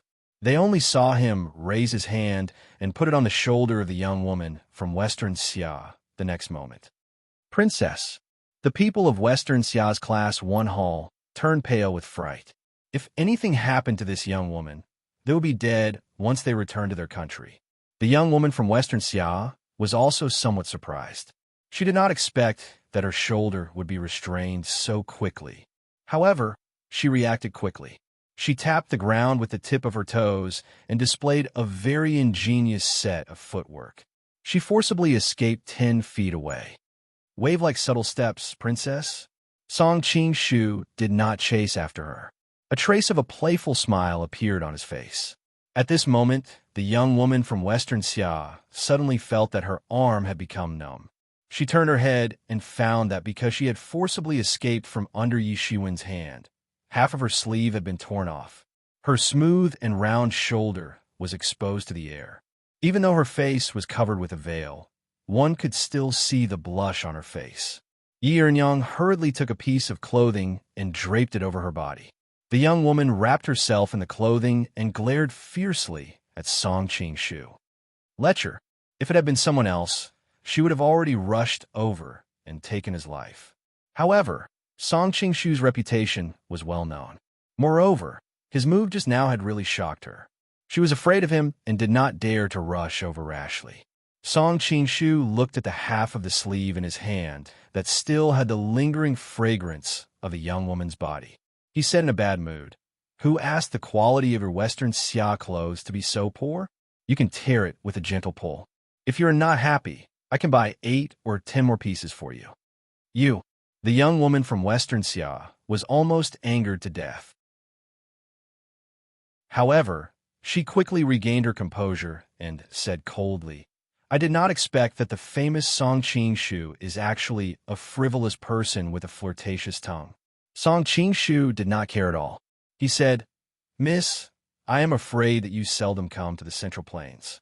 Half of my reputation is that I am a lustful person. Isn't it normal for me to behave like this? Moreover, as far as I know, the women of Western Xia are much more open-minded than the women of Great Song. Isn't it just showing your arm? Is it really necessary?" This was also the most unpleasant thing for Song Qing-shu after he came to this world. Women often showed their arm or their pajamas. He obviously did not see anything, but they made it seem as if they had lost their virginity. He really should let them see those bikinis in the future. The young woman from Western Xia almost choked to death by his words. She said, "How dare you compare me with ordinary women?" It was only then that Song Qing-shu came back to his senses. He said, "By the way, I haven't had the time to ask for your name. I heard them call you princess. I wonder which princess of Western Xia you are." Although he had a guess in his heart, there were more than 10 princesses in the royal family of Western Xia. He was still not sure of her identity. Chapter 1437. Originally, Shui Baochai was very embarrassed when she was hugged by a man. However, the other party was her savior, so she couldn't say anything. Moreover, Song Qing-shu had been talking to the Xixiao woman, so she couldn't find a chance to let him put her down. Who knew that the Xixiao woman would call out to her first? However, Song Qing-shu's face was much thicker than hers. He didn't care at all and said, "Princess's grieving wind softener is too powerful. My friend was poisoned and couldn't stand still, so I could only support her. This reasonable explanation made Shue Baochai feel much better. However, she couldn't help but have a strange expression when she looked at the two's tightly clinging bodies. Now, it was more appropriate to say that they were hugging each other. After all, she was a top-secret agent of the Imperial City Department. Although she was a little embarrassed, she didn't yell like other women to affect Song Qingshu. She just silently endured this kind of embarrassment alone. Young Master Song is indeed as romantic as the rumors say. Even the women of the Imperial City Department are your friends, the princess of the Western Xia country said with a smile. But it's reasonable. This girl is so beautiful. If I were a man, I would also want to be her friend. By this time, Shue Baochai had already recovered. Hearing these words, she retorted sarcastically, looking at the princess's figure. Even though she is masked, she is definitely a 1 in 10,000 great beauty. She will definitely become a good friend of the Prince of Qi. The Xixiao princess didn't expect that she would counterattack and couldn't help but be stunned for a moment. Song Qingshu secretly laughed. Shue Baochai was really a very penetrating person. She was soft on the outside but hard on the inside. How could she be confused by a few words of the other party? Princess hasn't answered my question. Song Qingshu took the opportunity to say. The Xixiao princess smiled faintly. It is rumored that Prince Song is an immortal in the human world. He knows everything about astronomy and geography. How can he not know my name? Even if the princess didn't say it, I can guess a thing or two. Song Qingshu looked at her long and enchanting eyes and confidently said, "You must be the Silver Stream princess that all the young heroes from the various countries want to marry." Upon hearing his words, the members of Western Xia's Class 1 Hall all looked at the girl in shock. When the girl saw that their reactions had already exposed her identity, she realized that there was no need for her to deliberately hide it anymore. Not bad. Young master, you have a good eye. Song Qingshu clicked his tongue in wonder and said, "Back when the Xixia country was looking for a bride, all the princes and grandsons of all the countries in the world were rubbing their shoulders and rubbing their palms together, wanting to marry the beauty. I wonder what kind of expression they would have if they found out that the one they wanted to marry was a dangerous female spy."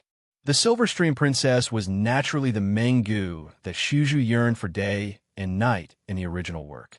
She also made countless readers fantasize about her. Song Qingshu had to admit that Li Qiushui's genes were really heaven-defying. Her daughter, Li Qingluo, and her granddaughter, Wang Yuyin, were not to mention, but her granddaughter was the graceful and beautiful girl in front of him. He didn't know whether it was because of the butterfly effect caused by his participation or the influence of this chaotic world. But in the original work, Menggu fell in love with the man who ruined her chastity after having sex with a strange man several times in the ice cellar. She even racked her brains to set up a marriage contest to find a man. No matter how one looked at it, she seemed to be suffering from Schroeder-Moore syndrome, and a severe one at that. In this world, Menggu, who had been conquered by a man in bed, had become a high-level figure in the Class 1 Hall. Whether it was her martial arts or her character, she was completely different from the woman in his impression. Hearing Song Qingshu's words, Princess Yinchuan didn't get angry at all. Instead, she looked at him with shining eyes and said, "I wonder if the famous Golden Snake King is among the princes and grandsons who want to marry me?" Shue Baochai spat at her heart and thought, "This woman from the plains is really bold and straightforward." Song Qingshu shook his head and said, "It's a pity that I already have a wife at home. Of course, if you don't mind being a concubine, I don't mind taking you in as my concubine." "How dare you, bastard!" The remaining Class 1 Hall elites cursed loudly, but this did not include the 4 great villains. They had suffered under Song Qingshu's hands before, and when they heard their companions' curses, they could not help but curse in their hearts. However, it was already too late for them to stop Song Qingshu. Song Qingshu's expression turned cold. He just let out a casual snort, and the Western Xia people who had been cursing Song Qingshu started bleeding from their ears and noses. All of them fell to the ground. It was unknown whether they were dead or alive. Shue Yi, who had been observing the situation in the distance, felt his heart tremble. A normal snort actually had such great lethality? This proved that Song Qing-shu had deliberately controlled the target of his qi.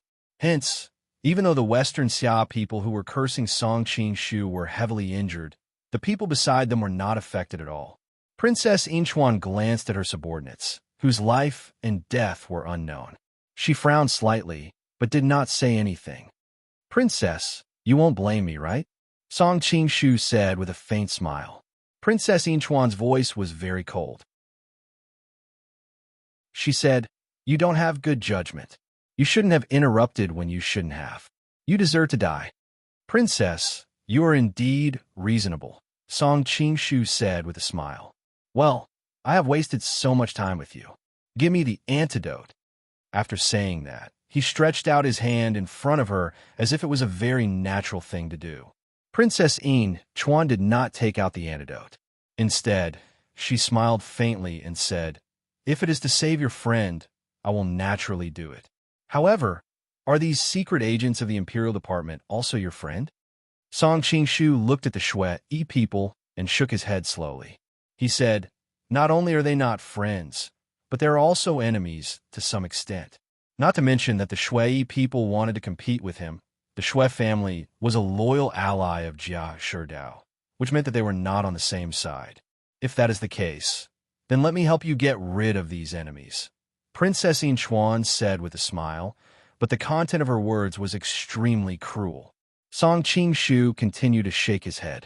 "Even though Shui is not my friend, he is a true swordsman.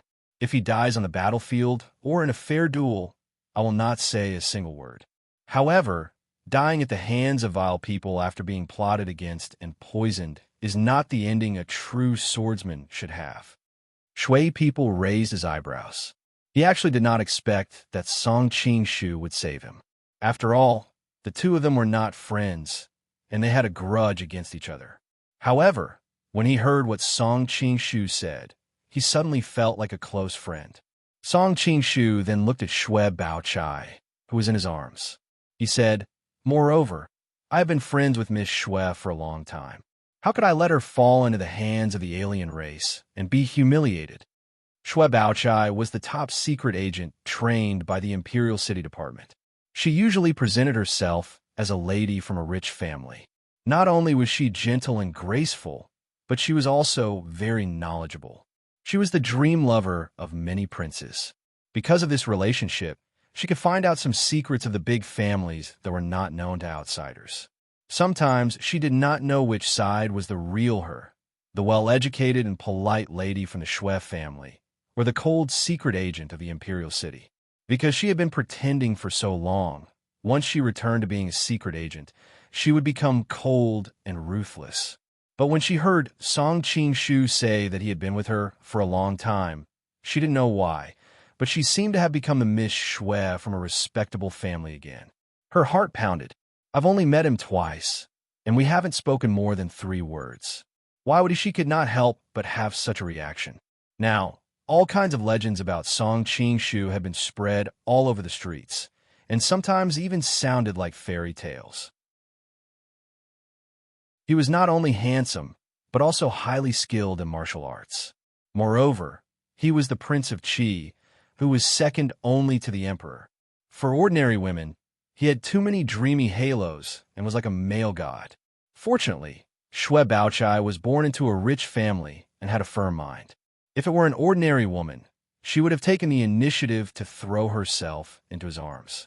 Shui, who was not far away, almost spat out a mouthful of old blood. Born in the Shui family, coupled with his position in the Imperial City Department, he naturally knew more news. Not to mention the young lady of Lin and City and the 2 princesses who were likely to be betrothed by the Emperor, Song Qing-shu still had many women in the Golden Snake Camp. How could he rest assured that his sister would be involved with such a person? When I recover my power, I must have a good fight with him and warn him to stay away from my sister. Shui Yi's eyes seemed to be burning with a thick flame. Princess Yinchuan was also surprised to hear Song Qing-shu's words. A trace of contempt flashed in her eyes, but she quickly concealed it. "Haha, Young master is really romantic. Song Qingshu was taken aback. Only then did he realize that his words had caused them to misunderstand. What he meant by having a close relationship was only because of the image in Dream of the Red Chamber. It did not mean that they had been in love with each other for a long time. Unfortunately, there was no way to explain this. Was he going to tell these people about Dream of the Red Chamber? Since there was no way to explain, then there was no need to explain. Song Qingshu looked directly at her and said, "Princess, are you not going to give us the antidote?" Princess Yinchuan shook her head. "If young master only wants the antidote for your companions, I will naturally give it to you. If you want the antidote for the people of the Imperial City Department, and I give it to them, will we still be alive after they cure the poison? If you give me the antidote, I can guarantee that you will be able to leave safely." Song Qingshu was not lying. Whether it was because of Li Qingluo or for the future, there was no need to leave her here for Southern Song. Unfortunately, Princess Yinchuan had stayed in Elite Hall for too long and was used to deceiving others. She subconsciously rejected his suggestion. Compared to trusting others, people like us are more used to controlling our own fate. Song Qingshu said calmly, "Since Princess is not giving it to me, then I will take it myself." After saying that, his figure flashed and appeared in front of Yun Zhonghe, who was not far away. Although Yun Zhonghe was only a second or third-rate expert in Jianghu, his Qinggong was definitely first-rate. Unfortunately, he didn't even have time to react in front of Song Qingshu's movements before he was subdued. Song Qingshu grabbed him and returned to their original spot. At this moment, Xue Baochai was on the verge of collapse, and he grabbed her waist again.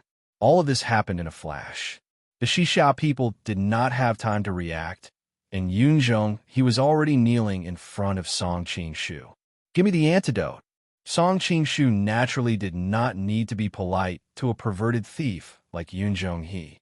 He exerted force in his hand, and he was in so much pain that beads of sweat seeped out.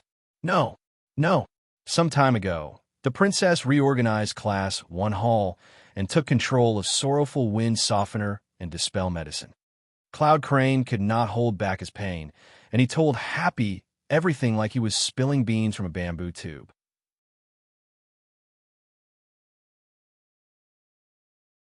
Chapter 1438.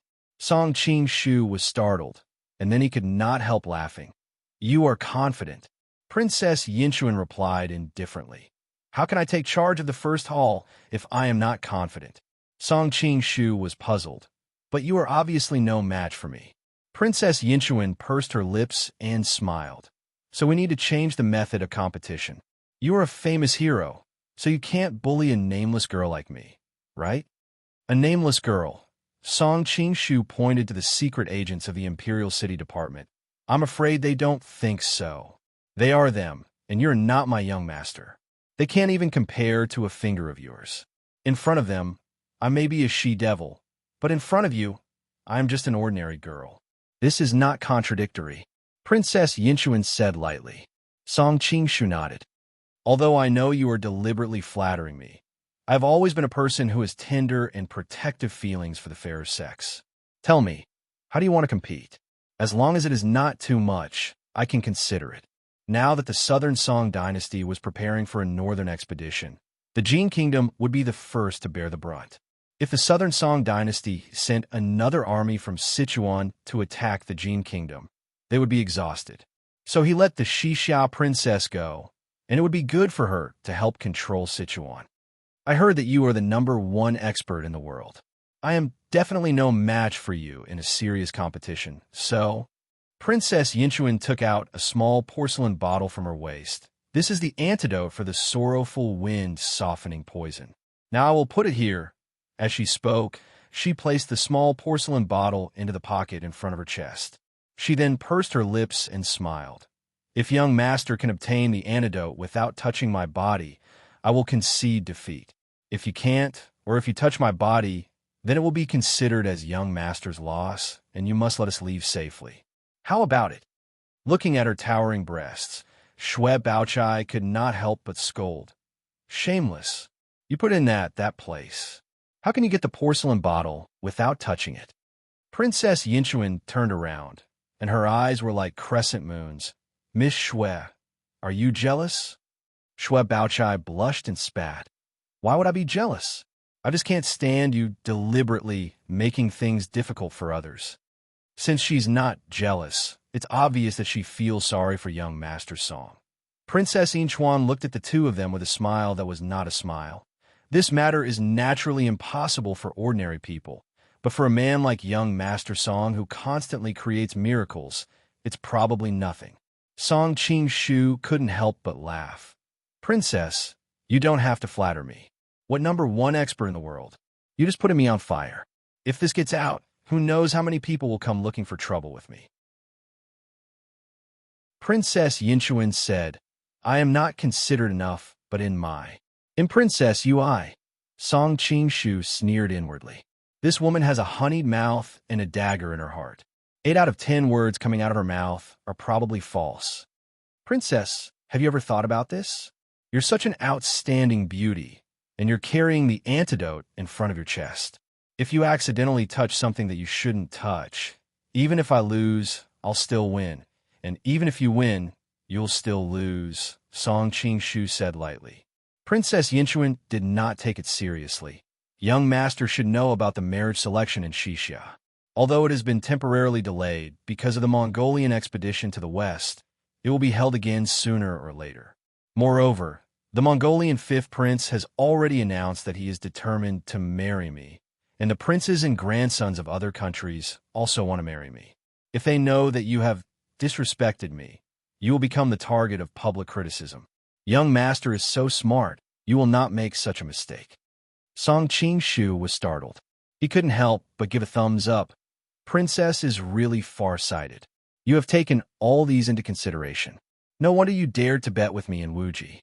Princess Yinchuan faintly sighed.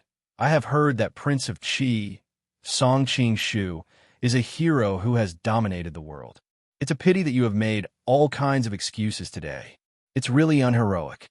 Song Qing said with a smile. Although I know that Princess is trying to provoke me, this bet is so interesting. How can I not participate? Hearing his words, Shui Baochai became anxious. Prince of Qi, you must not be provoked by this demoness. Song Qing showed a faint smile. Don't worry, I have a sense of propriety. Then, he helped her to sit down under a tree. Seeing his confident smile, Shui Baochai was startled. Suddenly, she thought that this man in front of her could even climb up to the sky to pray for rain. What was the problem of a princess of Xixia? Thinking of this, she gave up the idea of persuading him again. Song Qing straightened his body and looked at Princess Yinchuan calmly. Princess, are you ready? Princess Yinchuan's heart shuddered, and she subconsciously took a step back. She was on full alert. Although she believed that it was almost impossible for her to lose by relying on her wave-like, subtle steps and this clever bet, she didn't dare to be careless because of Song Qing reputation. Song Qing quietly sized her up, as if he was looking for a flaw in her. In fact, there was a very simple way to get the antidote without touching her. That was to use the soul transfer technique to make her obediently take out the antidote. But now, under the watchful eyes of so many people, and the two sides are the intelligence agencies of 2 different countries. If he used the soul transfer technique, it would soon be known by countless people. Then, his trump card would no longer be a trump card. Naturally, he wouldn't expose his trump card for the sake of a temporary dispute. Even if he didn't use the soul transfer technique, he might still win this bet. Looking at the graceful girl not far from him, Song Qing already had a plan. Young Master, why aren't you moving? Princess Yinchuan couldn't help but provoke him after being on guard for a long time. She knew that when a person was angry, it was easy for him to make a mistake. Once he made a mistake, her chances of winning would be the highest. Song Qing smiled faintly. Princess can't wait. I'm afraid that if I move, you won't be able to bear it. Princess Yinchuan chuckled. If you don't move, how will you know whether I can bear it or not? At this moment, a snicker suddenly came from the side. Princess Yinchuan looked in the direction of the sound, and saw that regardless of whether it was the people from the Imperial City Department or the people from Class 1 Hall, their expressions were very strange. They looked like they wanted to laugh but didn't dare to. It was clear that they were having a hard time holding back their laughter. Princess Yinchuan was a smart person. After thinking about it for a while, she realized what was going on. Even if she had a firm will, she couldn't help but blush. At this moment, Song Qingshu moved. Everyone felt their eyes blur, and he already appeared in front of Princess Yinchuan. He extended his hand toward her chest. Although she knew that she would lose if he touched her chest, her woman's instinct still made her raise her hand subconsciously to protect her chest. At the same time, she used the wave-like subtle steps to increase the distance between them. Shui, who was standing on the side, narrowed his eyes. Song Qingshu's speed was not beyond his expectation. On the contrary, this princess of Xixia's footwork was very magical. He didn't know how she moved, but she was already 5 feet away from him in the blink of an eye. Shui Baochai also furrowed her brows. Just now, she was a little unconvinced when she was restrained by her opponent. She thought that it was because of her opponent's sneak attack. But now, it seemed that if her opponent used this magical footwork, she would be hit even if she focused all her attention to guard against it. Princess, good job. Your wave-like subtle steps is better than my teacher's. The 4 evildoers were afraid of Song Qingshu's martial arts. Only the South Sea crocodile deity was cheering him on from the side. The teacher he mentioned was obviously Duanyu. However, his voice stopped abruptly when he had just shouted. It was because Song Qingshu had simply taken a step forward and returned to Princess Yinchuan's side. No matter how the princess used the wave-like subtle steps, he was like her shadow. She couldn't get rid of him no matter how hard she tried. How is this possible? Princess Yinchuan was extremely shocked. She had been successful in every endeavor since she had learned the wave-like subtle steps.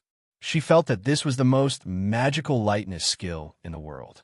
But today, she couldn't get rid of this man at all. She didn't know that this wasn't the first time that Song Qingshu had dealt with the wave-like subtle steps. Moreover, he had also learned the wave-like subtle steps now. So, he knew its advantages and disadvantages like the back of his hand. Song Qingshu seized the opportunity. He stretched out his hand and clamped her waistband. Then, he took advantage of the opportunity to pull it into his hand. Because Princess Yinchuan's attention was focused on her chest, she didn't expect that her opponent would create a diversion. By the time she reacted, her waistband had already been pulled by him. Princess Yinchuan cried out in alarm. She hastily grabbed her clothes for fear that they would fall off. She glared at Song Qingshu, who was standing not far away. She was ashamed and angry at the same time. I didn't expect that the famous Song Qingshu is actually a lecher with a dirty trick. Song Qingshu shrugged his shoulders. He wasn't angry at all. Princess, you didn't allow me to touch your body. But you didn't forbid me to touch your clothes. If I want to get the antidote, I have no choice but to use this method. Even the 4 evildoers couldn't stand it anymore. They thought, this guy's way of doing things is quite similar to our style. But why are we called the 4 evildoers, while he is a world-famous hero? Is this really a world that only cares about appearances? Yunzhong, he was glaring at Princess Yinchuan even though he was seriously injured. He had long coveted this beautiful and mysterious princess. Unfortunately, he hadn't dared to act recklessly because he was intimidated by her martial arts and power. So, he wanted to seize this opportunity to take a look at her body. Yunzhong, I will dig out your eyeballs if you dare to look at me again, Princess Yinchuan said in a cold voice. It seemed as if she had eyes on the back of her head. We wouldn't dare. The rest of the Xixiao warriors glared at him. Yunzhong, he didn't dare to act rashly. He hastily turned around and closed his eyes. Although beauty was important, his life was more important. Princess Yinchuan's face turned red and white. She stared at Song Qingshu and said, Fine, I don't believe that you dare to take off my clothes. Even Shui and the others wrinkled their brows as they heard her words. This demoness was hateful, but Song Qingshu's behavior was too impulsive. He didn't have the demeanor of an expert. Shui Baochai's small face was also flushed as she looked at his back. She thought, He is indeed a romantic and unruly man as described in the information. But this trick is too evil.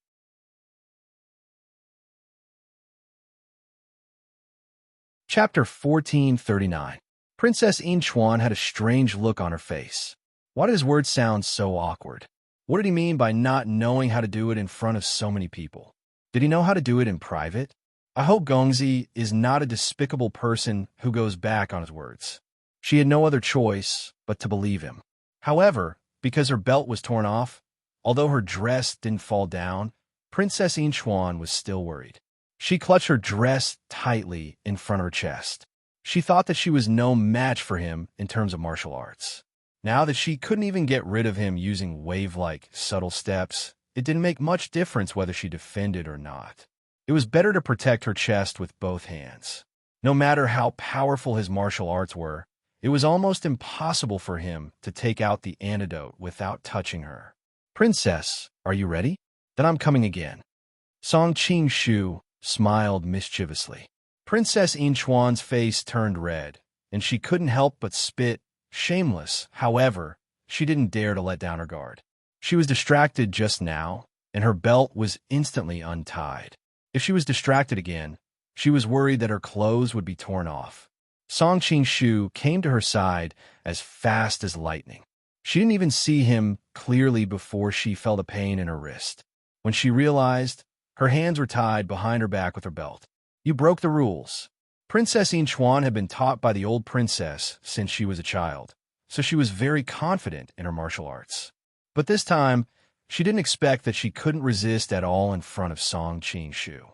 Song Qing-shu stood not far away and smiled gently. "How did I break the rules? I didn't touch your body from the beginning to the end. If you don't believe me, you can ask your subordinates."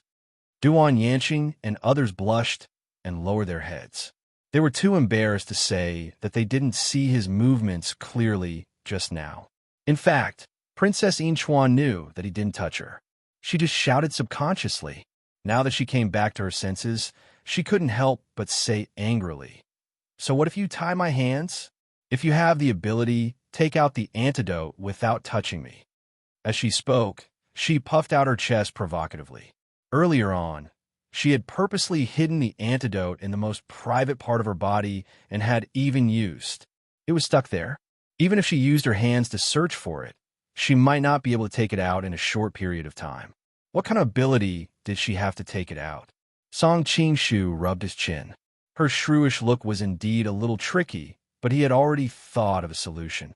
He walked to Xue Baochai and said softly, "Miss Xue, can you do me a favor?" Xue Baochai could almost feel his breath at such a close distance. She blushed and said, "Of course I can, but I'm poisoned now and can't muster any strength. I'm afraid I can't help you much." Seeing this, Princess Inchuan hurriedly shouted, "Hey, you're not allowed to find someone else to take it, not even a woman. As long as you touch my body, you lose." "Don't worry, I won't find anyone to help me get it." Song Qing-shu smiled at her, then said to Xue Baochai, "Miss Xue, I want to borrow something from you, but I don't know if you'll let me. As long as I have it, I will naturally agree to it." Xue Baochai didn't think too much of it. She just felt that this demoness was too arrogant and would be very happy to see her suffer. Song Qing-shu's expression suddenly became a little strange, but the thing you want to borrow might be a little difficult for you. Xue Baochai pursed her lips and smiled. "Prince Qi doesn't need to be polite. I'm currently poisoned and can't help much. If I can help you, not to mention one thing, I can even borrow 10 things without a problem." "Very well." Song Qing-shu paused, then bowed to her. "I want to borrow Miss Belt." "Ah."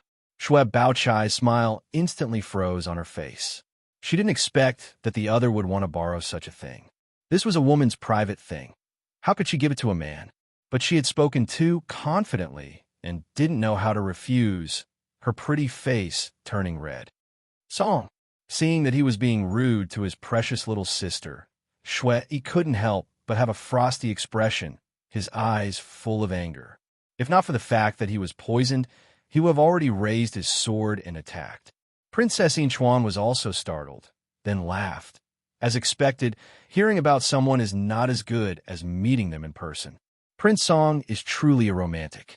Even at this time, he still wants to take liberties with other people's girls. Song Qingshu also knew that this kind of request could easily be misunderstood and hurriedly explained to Shweb Baochai. Song Mao didn't mean to offend you. I just need Miss Belt. He then leaned over and whispered a few words in her ear. Although Shweb Baochai was a secret agent, she was still a young girl. She had never been in such close contact with a man. She was so shy that even her earlobes were a little red. However, she finally understood the other party's words and was somewhat distracted. Oh, okay, but right now, I don't have the strength to take it down for you. Shweb Baochai said with a red face. Miss, do you mind if I do it? Song Qingshu asked with a smile. Shweb Baochai thought, of course I mind. It's embarrassing to have a man take off my belt in front of so many people. But for some reason, she actually said, you can take it yourself.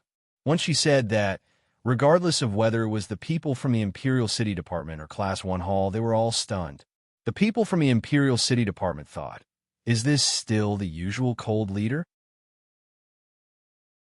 The people from Class 1 Hall, especially Yin Zhonghe, thought, why is he a romantic, but when it's my turn, I'm called a perverted thief? Baochai. Shui was angry and anxious. Princess Yin Chuan clicked her tongue and wanted to see the world in chaos. As expected of the romantic Prince Song, he managed to capture a beautiful girl's heart so quickly. Shweb Baochai opened her mouth, but she did not know how to explain. Fortunately, at that moment, Song Qingshu helped her out. Princess, why are you so anxious? He might be able to capture your heart soon. Princess Yin Chuan's smile froze on her face, and she snorted coldly. Dream on. You'll only know after you try.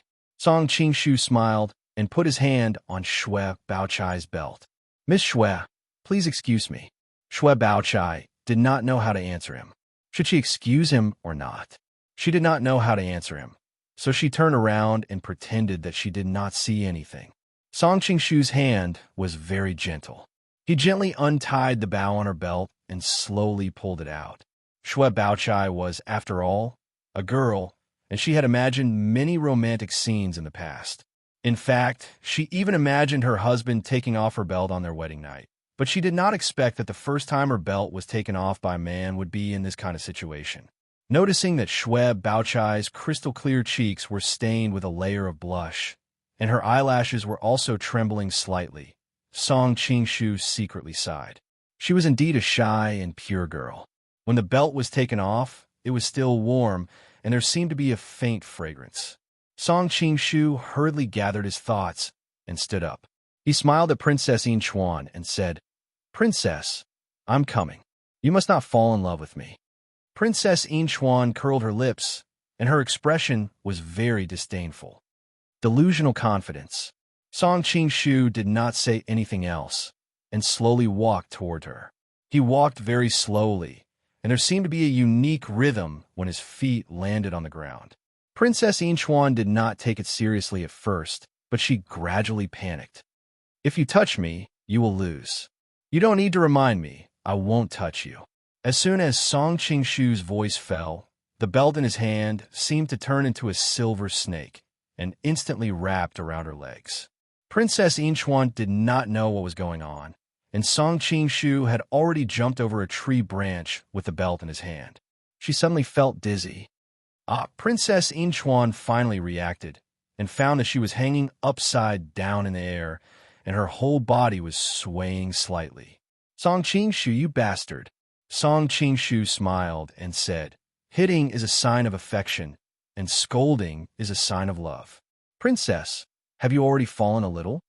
Fall into the enemy's hands, my ass. Thinking about being hung upside down in the air in front of so many people, Princess Yin Chuan felt that she had lost all her face, and she wanted to tear him into 1,000 pieces. Who told you not to let me touch you? And you also wanted to take out the antidote. I had no choice but to do this. Speaking of which, it is the princess who shot herself in the foot. Song Qingshu smiled and stood in front of her. You bastard, quickly put me down. How could Princess Yin Chuan not understand what the opposite party was planning? She became angry and anxious. Song Qingshu suddenly sighed. "Princess, this is your fault. You should thank me, but I didn't expect that you would bite the hand that fed you and scold me. It seems that you can't be a good person." Princess Inchuan was so angry that she laughed. "You treat me like this, and I should thank you? Of course." Song Qing-shu pointed at the hem of her skirt and said, "Of course, you should thank me. If I hadn't thoughtfully tied the belt to the hem of your skirt, I'm afraid that all the men present here would have had a feast for their eyes at this moment. They would have been able to appreciate the scenery under the skirt of the Princess of Xixia. Even if the hem of her skirt was turned upside down and she was still wearing her undergarments, they wouldn't be able to see anything. However, according to the values of this world, this was a very serious and immoral thing." Princess Inchuan was startled.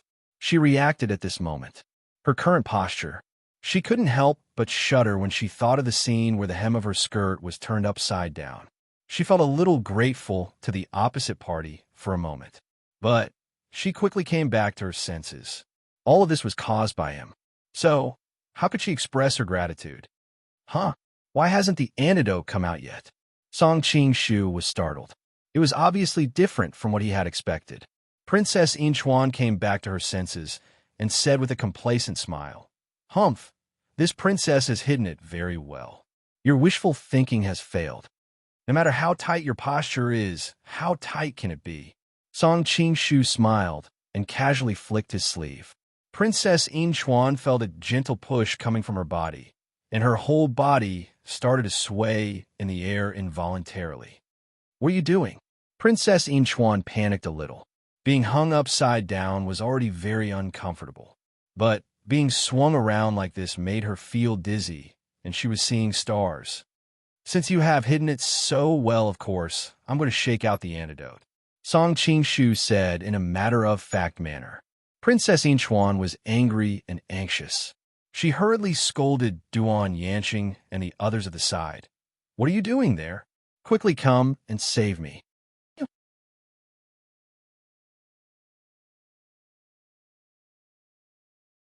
Chapter 1440. Although Duan Yanqing and others were afraid of Song Qing-shu's martial arts points, they still needed to make a living in Class 1 Hall in the future. If they continued to stand by and do nothing, they might not have a good time after they returned to Xixia. They had no choice but to call their companions to surround Song Qing-shu. At the same time, they said with a sad face, "Prince Song, please don't make things difficult for us." Song Qing-shu snorted lightly. "I'm just playing with your princess. If anyone dares to come over, don't blame me for being rude to your princess." Duan Yanqing and others didn't want to come over. Now that they had a dignified excuse, they stopped and said, "Let's talk it over. Don't make things difficult for our princess." Song Qing-shu smiled faintly and said, "I'm not making things difficult for her. I just made a bet with her." Princess Yinchuan closed her mouth. She was half angry and half embarrassed. After all, she was the one who proposed the bet. Now that she was in such a difficult situation, it was really embarrassing. "Are you still not going to take out the antidote?" Song Qing-shu said with a teasing smile. Princess Yinchuan turned her face away. She was very stubborn and couldn't bring herself to admit defeat. "Since you don't want to say it, I'll swing again." After Song Qing-shu finished speaking, he flicked his sleeve, and Princess Yinchuan involuntarily swung in the air again. "I won't give it to you." Although Princess Yinchuan was already dizzy from swinging, she still clenched her teeth and persevered with the stubbornness in her heart. Suddenly, she felt a chill on her face. It turned out that because she was hanging upside down, the veil on her face could no longer hold and suddenly fell down. Song Qing-shu was stunned. Princess Inchuan was very beautiful, but that alone would not have caused him to be stunned. After all, he had seen many stunning beauties in the world over the years. The reason why he was so surprised was because he could see that she was obviously a young girl, but when her facial features were put together, there was a trace of natural charm. She was much more seductive than the top courtesans on the Qinhuai River. Song Qing-shu didn't know whether this charm came from her long and charming eyes or her smiling lips. Song Qing-shu thought that Li Qingluo and Wang Yiyin looked similar to Li Qiushui since Duan Yu was so obsessed with the fairy sister, but they lacked the flirtatious aura of Li Qiushui. Princess Yinchuan's appearance was not very similar to Li Qingluo and Wang Yuyan, so it was obvious that she didn't inherit Li Qiushui's appearance, but inherited her charm completely. Princess Yinchuan was even more surprised than him at this time. It should be noted that the Xixia people had been saying that she was a peerless beauty that could cause the downfall of a state and a city. But very few people had seen her appearance. And none of the men had seen her appearance. But Song Qingshu had seen her appearance clearly. So, how could she not be surprised and angry? Fortunately, her back was facing the crowd at this time, so she was not seen by others. But without the veil, she always felt that she suddenly lost a sense of security. She immediately said anxiously, "Quickly cover me up." Song Qingshu couldn't help but laugh. "You don't look ugly. Why are you afraid of others seeing you? You don't understand. My appearance can't be seen by others." Seeing that he was indifferent, Princess Yinchuan was so anxious that she almost cried. Song Qingshu raised his eyebrows and revealed a trace of a strange smile. "What? Did you also make a vow that you will either kill or marry the first man who sees your appearance?" Princess Yinchuan blushed, bit her lips, and said nothing. Song Qingshu continued to tease. "If that's the case, then I will reluctantly accept you as my 108th concubine." Princess Yinchuan couldn't bear it anymore. "Song Qingshu, you are despicable, dirty, shameless. You're a total jerk." The people of the Western Xia's Class 1 hall looked at each other. They had never seen this princess lose her composure like this. These years, Princess Yinchuan had been in charge of the Class 1 hall, and her methods were brilliant. She was so mature and experienced that people completely didn't realize that she was just a young girl. Okay, I will cover you up. If you scold me again, I will put a gag in your mouth." Song Qingshu was speechless when he was scolded by a little girl in such a sweet voice in front of so many people. His threat was really effective. Princess Yinchuan thought that she was already in a difficult situation if her mouth was also stuffed. She shuddered at the thought of that scene. Seeing that she finally calmed down, Song Qingshu breathed a sigh of relief, picked up the veil on the ground, and walked over. "Don't move. I will cover you up." Princess Yinchuan changed into a quiet girl, and when the other party put on the veil for her, her eyelashes trembled, and it was obvious that she was very nervous. "Hurry up and thank me. Not only do you not remember the old enmity, you also return good for evil," Song Qingshu said with a somewhat pleased smile as he finished putting on the veil for her. "Thank." Before Princess Yinchuan could finish her words, a crafty glint suddenly flashed through her phoenix eyes. Twisting her waist, her entire body bumped into his hand.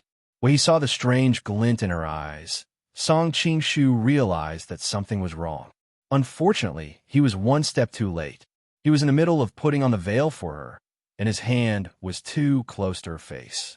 Even if he wanted to dodge, he couldn't. Even though it was only a moment of contact, both sides understood that in that moment, they had touched. "You lost." The gloominess in Princess Yinchuan's eyes was swept away, replaced by a smile of a crafty scheme succeeding. Song Qingshu looked at his own hand, which still seemed to feel the smooth touch of the other party's face. For a long time, he was speechless. The people of the Imperial City Department cursed her shamelessness. Even the gentle Shui Baochai couldn't help but say angrily, "You witch, you have no conscience. Prince Qi helped you out of goodwill, but you return kindness with ingratitude. What difference is there between you and a wolf in Zhongshan?" A trace of anger flashed through Princess Yinchuan's eyes, but she still snorted coldly. "Why would I bother to explain so many reasons to you on the battlefield? A loss is a loss. If you agree to bet, you must accept your loss." Shui Baochai still wanted to say something, but Song Qingshu stopped her. "Many thanks to Miss Shui for speaking up for me. However, Princess Yinchuan's words are reasonable. A loss is a loss. You shouldn't look for excuses." While saying this, he looked at Princess Yinchuan calmly and said, "Princess is smart and quick-witted. Song Mao is full of admiration. In fact, with his cultivation, he could have dodged if he really wanted to. However, at that moment, he thought of many things. He needed the help of Western Xia to restrain Sichuan. So, Princess Yinchuan and her party couldn't be detained by the Imperial City Department. That way, the Southern Song dynasty would have hostages in their hands, and the Western Xia would not dare to do anything to Sichuan. However, he was now Prince Qi of the Southern Song dynasty in name. At this time, he obviously had control over the people of Class 1 Hall. If he let them go directly, it would be difficult for him to explain to the other parties in Lin. Therefore, he had been trying to figure out a way to let the Shisha people leave without arousing suspicion from the people of the Imperial City Department. Unfortunately, he didn't have any clue. So, he happened to discover Princess Yinchuan's little trick. So, he took advantage of the situation and let her have her way. Princess Yinchuan didn't know all this. When she heard Song Qingshu's praise, she couldn't help but raise her chin and snort proudly. Of course. Put me down. He didn't know if it was because of the shaking just now, or because she was too pleased with herself, but when she twisted her body, a small porcelain bottle suddenly fell from her chest. Song Qingshu's eyes were sharp, and he quickly grabbed it. Song Qingshu held it in his hand. There was still the girl's body temperature on it. Unfortunately, he didn't have the leisure to appreciate it. He directly took off the cork and smelled it. "Thank you for the antidote, Your Highness." He had seen the antidote of grieving wind softener before, so he could naturally distinguish between the real and the fake. Princess Yinchuan was very annoyed. When she noticed his frowning expression when he smelled the bottle, she was even more dissatisfied. "Is the bottle that fell from my chest so smelly?" Song Qingshu was startled. "Isn't the antidote of grieving wind softener stinky?" Princess Yinchuan realized that she had misunderstood. She said angrily, "Put me down." Song Qingshu nodded and shook Xue Baochai's belt. He skillfully undid the bindings on her feet, and Princess Yinchuan instantly fell to the ground. Princess Yinchuan might be a female spy from Class 1 Hall, but she was still a girl. When she saw that her face was about to come into contact with the ground, she couldn't help but scream in fear. Fortunately, Song Qingshu gently supported her by the waist as she turned her body upside down. The moment she found her footing, Princess Yinchuan fiercely bumped into Song Qingshu's chest. "You must have done it on purpose." Song Qingshu couldn't help but laugh. "Miss Xue was right. You really are a person who bites the hand that feeds you." Princess Yinchuan's face heated up, and she turned around. "Untie me." Her hand had just been bound by Song Qingshu. She didn't know why, but she didn't want to embarrass herself by asking her subordinates to untie her. Of course, it was impossible for her to ask for help from the Imperial Guards. In the end, she decided to ask for help from Song Qingshu. Song Qingshu smiled and untied her hands. "Why don't you give me this belt as a souvenir?" Princess Yinchuan snatched it. "In your dreams." She tidied up her clothes and returned to the carriage. "Since I won the bet just now, you shouldn't have any objections to leaving now, right?" After returning to the carriage, Princess Yinchuan seemed to have returned to the calm leader of the special agents. "Of course. Princess, please go ahead." Song Qingshu gestured for her to leave. "King Qi, you can't let the tiger return to the mountain," the Imperial Guards cried out in alarm. Song Qingshu smiled faintly. Song Mao has always been a man of his words. Since he said that he would let them go after she won the competition, he will let them go. Since he had already said this, the Imperial Guards couldn't say anything else. Suddenly, Princess Yinchuan's voice came from the carriage. "I suddenly realized that you are quite an interesting person. When you go to Xishan in the future, you can look for me." Song Qingshu nodded slightly. "There will definitely be a chance to see you again. I'll be waiting." The people of Class 1 Hall quickly crowded around the carriage and left, leaving only the sound of laughter in the air. Only then did Song Qingshu turn around and say to Xue Baochai and her sister, "I will first go and cure my companion's poison, then come back to save you." After he finished speaking, his figure flashed, and he returned to his carriage. He brought the antidote to the tip of Huang Rong's nose. Because the antidote was too smelly and she was already nauseous because of her pregnancy, she couldn't help but retch at the side of the carriage. Song Qingshu gently patted her back and handed her the water bottle. Madam, I have made you wait for a long time. Huang Rong gradually recovered her strength, and there was a hint of playfulness in her eyes. You were in a mood to tease a little girl, so naturally, you don't remember an old woman like me. I'm really sorry. Chongqing is filled with evil wind today. The wind is too terrifying. It makes it seem like the end of the world. The 4 floor-to-ceiling windows in my house are all broken, and the whole living room is full of glass. My son's hand is also scratched. Fortunately, it's not serious, and it didn't fall and hit anyone. Otherwise, the consequences would be unimaginable. You're tuning into the Warrior Lore YouTube channel. Don't forget to subscribe and join us on this journey to catch the most captivating stories.